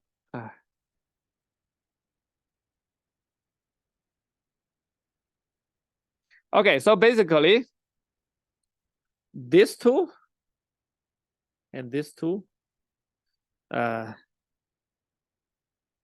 same representation. So that means this one can be coupled by spin-orbit coupling. Okay, these two can be coupled. So I use two arguments to basically these two. Okay, I use two arguments to show you why they're coupled. First, you just look at here. So this one, make it flip up. This one, lower it. So these two can be coupled together. Okay, this one argument. You use this as a conservation of angular momentum. This spin down, spin up. Okay, the other one. Okay, the other you just use the group symmetry property. These two states, they have exactly the same. They are in the same representation. They have the same representation. That's why they can be coupled. Okay, so because they're coupled, so when you consider the real eigenstate, because spin-orbit coupling is already there in the crystal, so that means when you consider the real eigenstate, you must consider the linear combination of these two. Okay, because previously we did not include spin-orbit coupling. So each of them is a good eigenstate. But after you include the spin-orbit coupling, this two is no longer a good eigenstate. Their linear combination will be a good eigenstate. So we need to find it. Okay, we need to find a new eigenstate. So we can just use a perturbation because spin-orbit coupling is relatively weak effect. So initially, with the spin-orbit coupling, this C spin down will be renormalized into. So I just call it C spin down. I add a bar here to show that this is a renormalized state. Okay, so this renormalized state is mainly the original state. Okay, mainly the original state, but with a correction.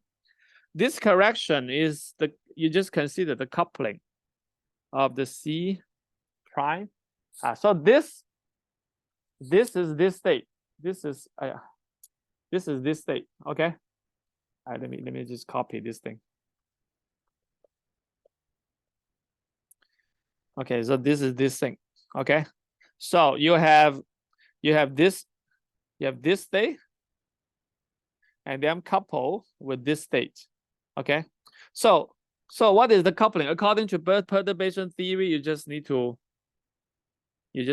consider we only need to consider this one. Okay, this is the coupling term. For the whole spin-orbit coupling Hamiltonian, only this term give you a finite result. The other term will give you 0. Okay, because these two things has a opposite spin. So when you consider the Hamiltonian, this will give you 0. This will give you 0. Only this will give you a finite result. Okay, so you only need to consider this term. And then, of course, in the perturbation theory, you need to include the energy separation between these two. Okay, that is the separation here. That is the separation. This is the separation. Not sure about how much. Probably about 1 eV.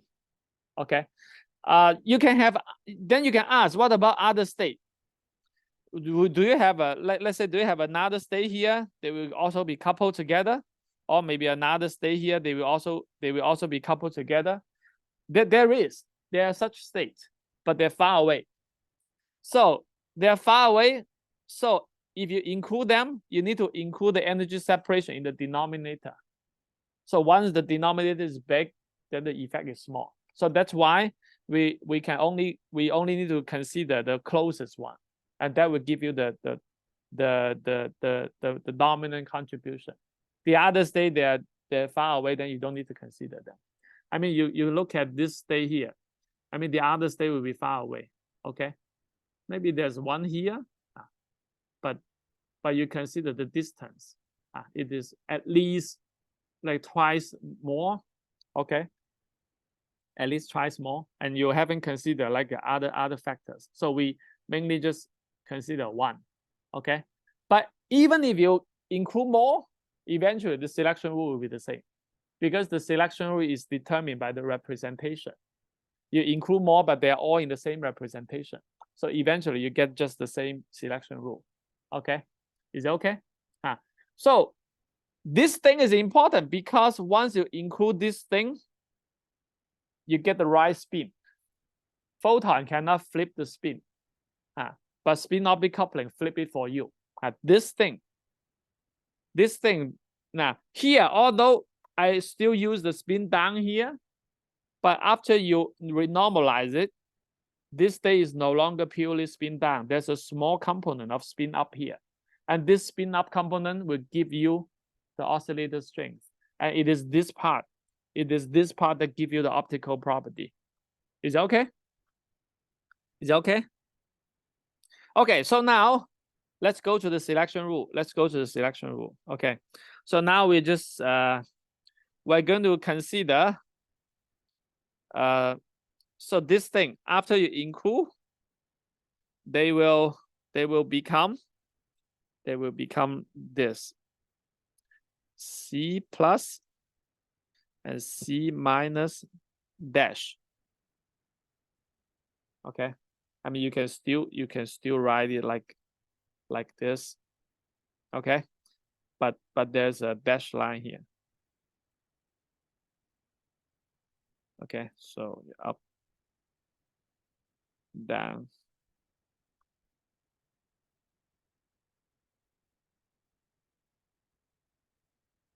Okay, so you have a dash here. Okay, you have a dash here. So we are going to consider the optical selection rule between these two. So what we're going to do is you have C down this. Okay, and then let's consider P plus and minus, and then sorry, let's start from the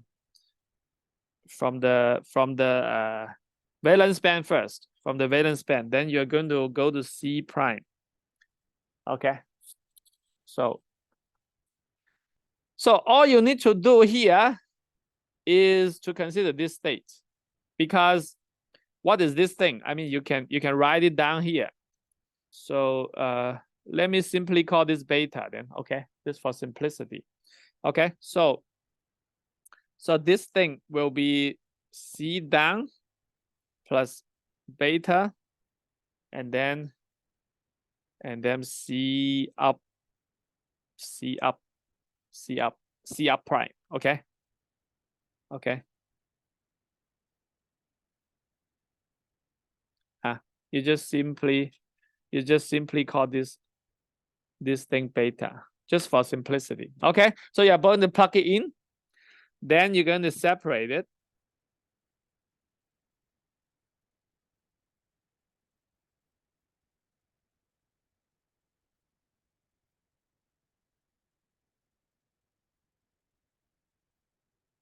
T plus.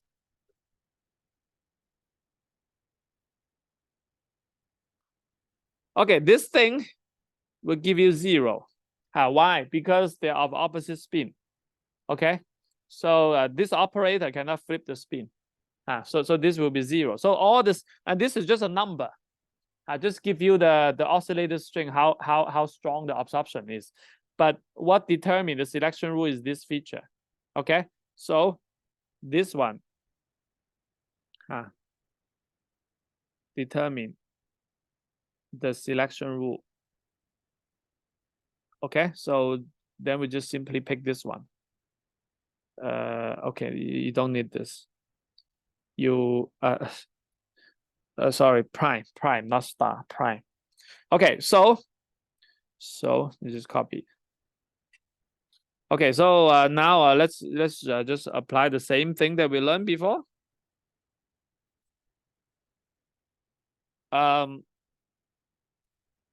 It actually doesn't matter whether you use this or not, because the characters are already determined. Like whether you use this, whether you use this one or use this one, it doesn't matter in argument, because they have exactly the same representation. Okay, so what we are going to do below will be the same. Okay, so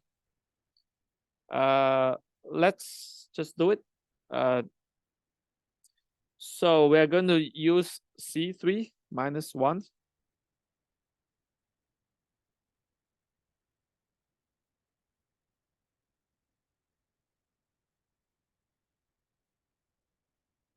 Okay, so we're going to do it one by one, and then eventually you will get just the same. I'm going to skip this step, okay, because it's just the same thing that we have done. C prime minus C3.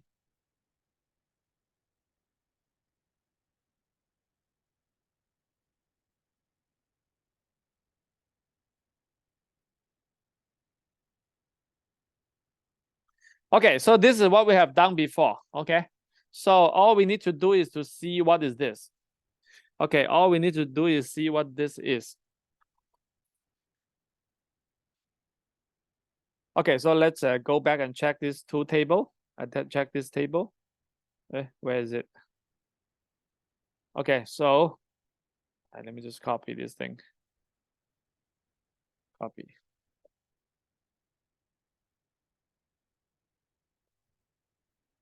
Okay, so now we can erase most of them. We can erase this.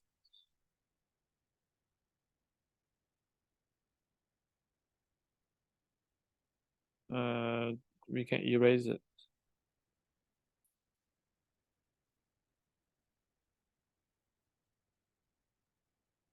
So we just need to consider this one. This is the one that we're going to consider. So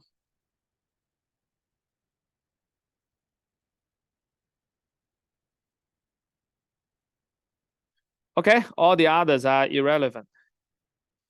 So just delete them.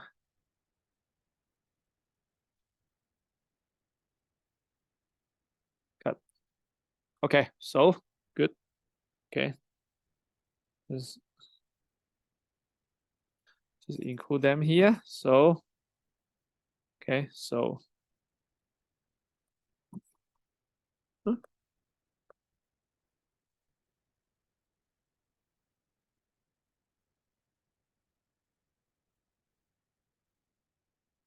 okay, so now let's get this thing. It is this minus this. Okay, this minus this. So if you get C3,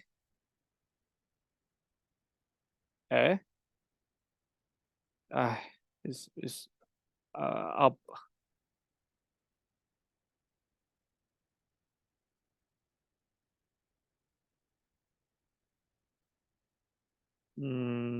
This should be up. Okay, okay. So if you do it like that, minus C3, yeah. So you're going to get what? This minus will be 0. It will be 0. It will be 0. It's just very simple. It's 0. It's all 0. Okay, they're all 0. And then this is just 0. So eventually you get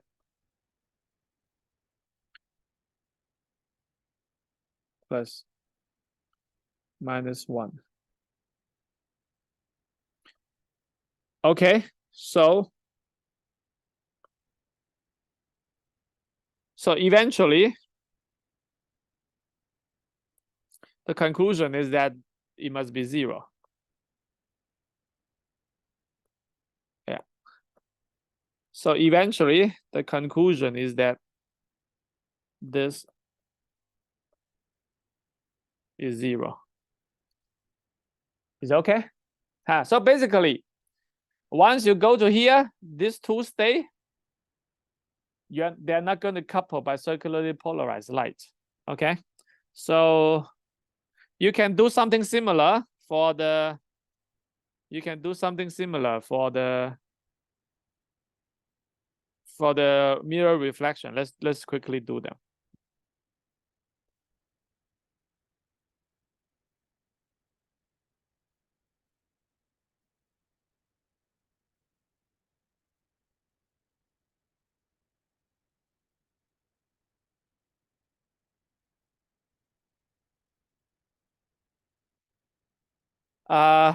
This one is going to give you just the same thing. This one is going to give you H star C.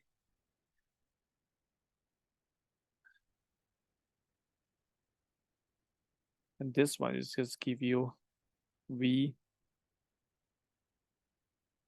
Okay, so eventually you have this C star, C prime.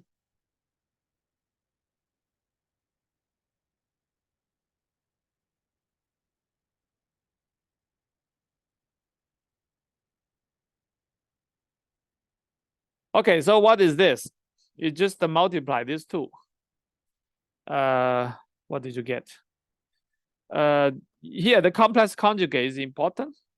You have complex conjugate, you have I. So I times I. So it's -1. So that means this is also 0. Okay. So even the mirror reflection required to be 0. Okay, required to be 0. Okay, so now the interesting thing comes when you go to the PZ. If you go to the PZ, then we're going to do the same thing. Okay, you're going to do the same thing. See,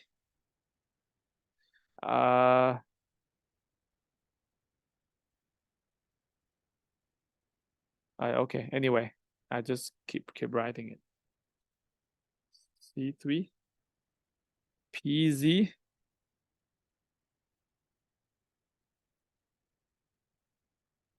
Okay, this thing is just PZ. The rotation does not change PZ. So eventually, C3 C minus C3 V.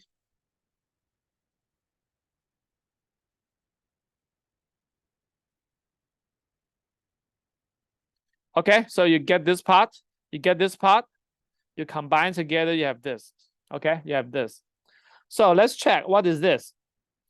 What is this? We already get it before. This is 0, they're all 0. Okay, you minus them, they're all 0. So this thing is 0. So that means this whole thing is 1. Okay, so eventually you just go back to yourself. Okay, so basically means equal to itself. So there's no requirement that it is 0. Okay, so it can be finite.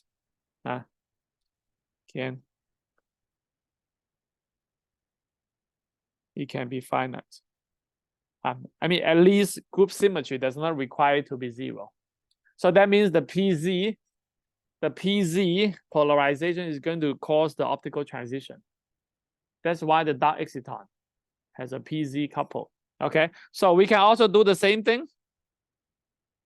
We can also do the same thing for the mirror reflection. Okay, so you just change all of this into mirror reflection. The mirror reflection.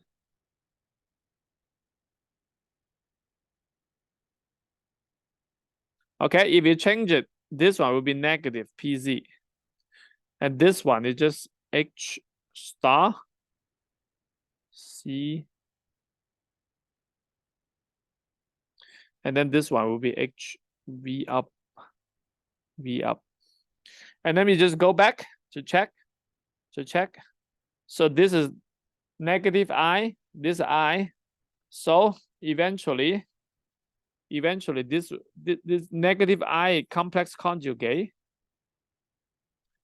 and this is I.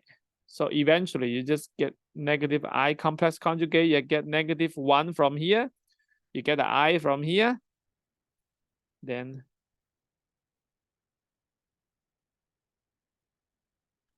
so this is just 1. Okay. You get a complex conjugate I times I -1.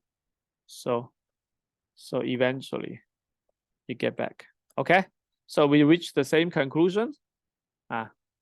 It can be finite. It can be finite.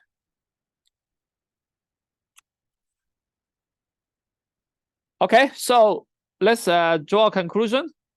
I don't think we have the time to go to the fourth case. Maybe the next time we can include the electron phonon coupling. There is a new selection rule in the fourth case. So let me give you a summary. Let me just draw it out then. Okay. So basically, the summary is this. Very simple. You have the K. You have the case K value. Okay, so here you have a spin up and a spin down. So, and then here is a spin up. So first thing you need to know is this is what we call the C spin up. This is actually the C with the head on it spin down. So this one is not purely spin down. Okay.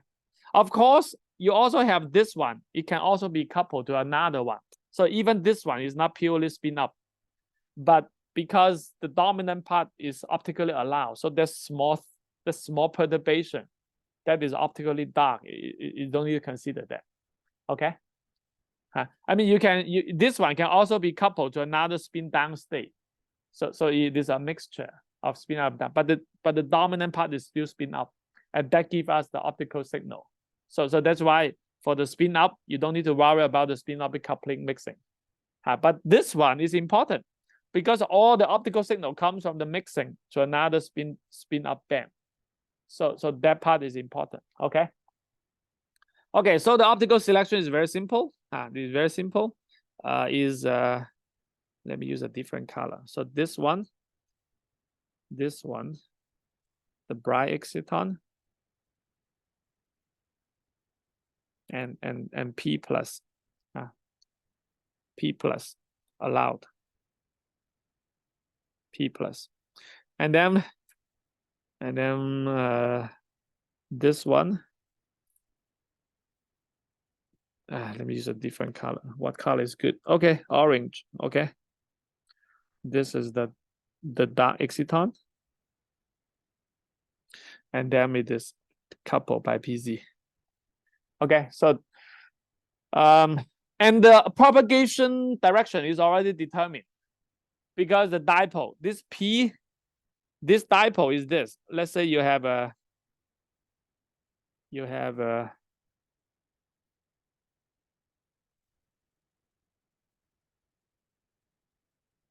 okay, so you have a coordinate like this. What is the P plus? The P plus is this. The P plus is this. Let me draw it. Okay, so the P plus with this color, the P plus is goes like this. So because the polarization is rotating this way, the K vector of the light must go up. Yeah, because they propagate in vacuum. So the light is a transverse light, right? Light has no longitudinal polarization. In vacuum, it's always transverse. So when the polarization is in the XY plane, the K vector of the light must go out. So for the bright exciton, the emission is out of plane. Of course, when it propagate, then it will diverge and diverge. But the main direction, the central direction, is out of plane. Okay, for the dark exciton, let me copy. For the dark exciton,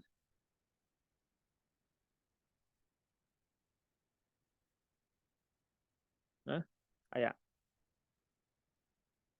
Draw it again.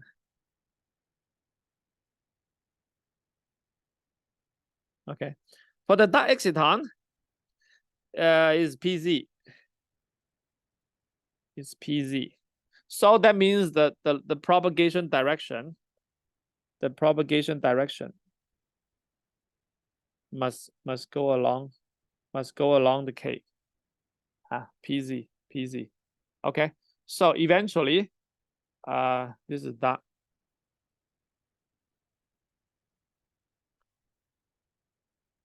This is the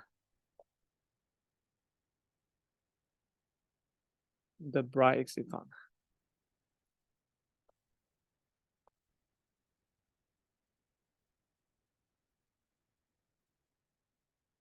Okay, so eventually we come back to this paper.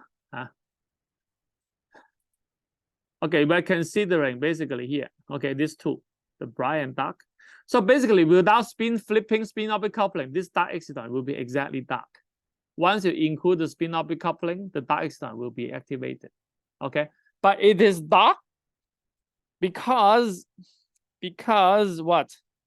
When you do this calculation here, where is it? Okay, there's this beta here. Okay, this is the matrix element for the optical transition.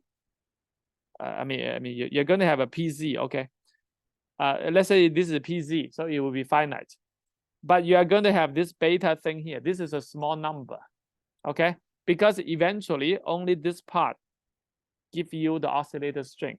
And the oscillator string is borrowed from the upper state. It's because the mixing with the upper state.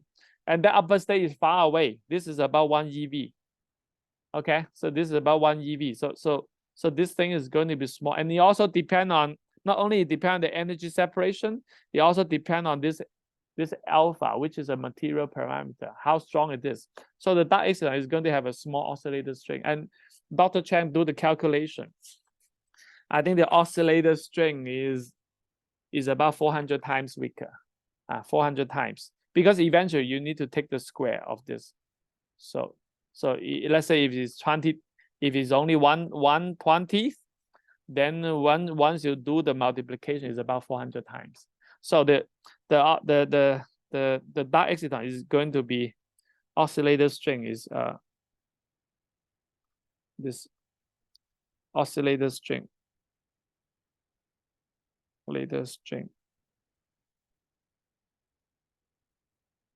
Is about 400 times weaker than the bright exciton in one monolayer WSe2. So it is going to be different for different TMD materials. I mean, suppose they have the dark exciton in the bottom. Even if the dark exciton is not in the bottom, it's above, you get the same conclusion. So different TMD will give you different numbers of the coupling, because the separation and the alpha parameter, they're going to change from material to material. So different dark exciton, they're going to have different, the dark exciton in different TMD, they're going to have different oscillator strings. It depends on the material parameter. And in monolayer WSe2 is about 400 times weaker. So by absorption, you're not going to see it. Why? Because first, it's so weak, 400 times weaker. Second, when you shine the light on the sample, the polarization is going to be in plane. There's no coupling. In order to measure the absorption, you need to shine the light vertically to cause absorption. And this experiment is not easy to do. It's already a 2D plane. You need to shine the light vertically to cause the absorption. So a good way to measure it is by using PL. Why PL is good? Because this dark exciton is in the bottom. So all the carrier eventually they relax to the dark state. So you have a large population, and that large population can compensate this 400 times weaker oscillator string. So in PL you see the dark state, but in absorption you don't. Okay, so that is the reason. But also the emission is out of plane. The emission will be out of plane, so it will propagate like this. Of course, when they propagate, it will diverge. So if you use a large objective, then you're going to pick up a small part of the light, and then you detect it. That is how we detect the dark exciton. Is that okay? So let's go back to this paper. So now we explain the first two boxes of this paper, this box and this box. Okay, so in the data you can already see this is the dark exciton emission, and this is the bright exciton emission. This is 400 times weaker in oscillator strength, but in this figure it looks like a comparable in brightness and even somewhat brighter than the bright exciton. This is mainly because it has a larger population. Okay, so maybe we can end it here. Do you have any questions? I encourage you to read the paper. So next time we will go to the third box to see if it includes electron phonon coupling, how the selection rule will change. Okay, do you have any questions? Okay, if no, then we'll end the lecture here. Thank you very much.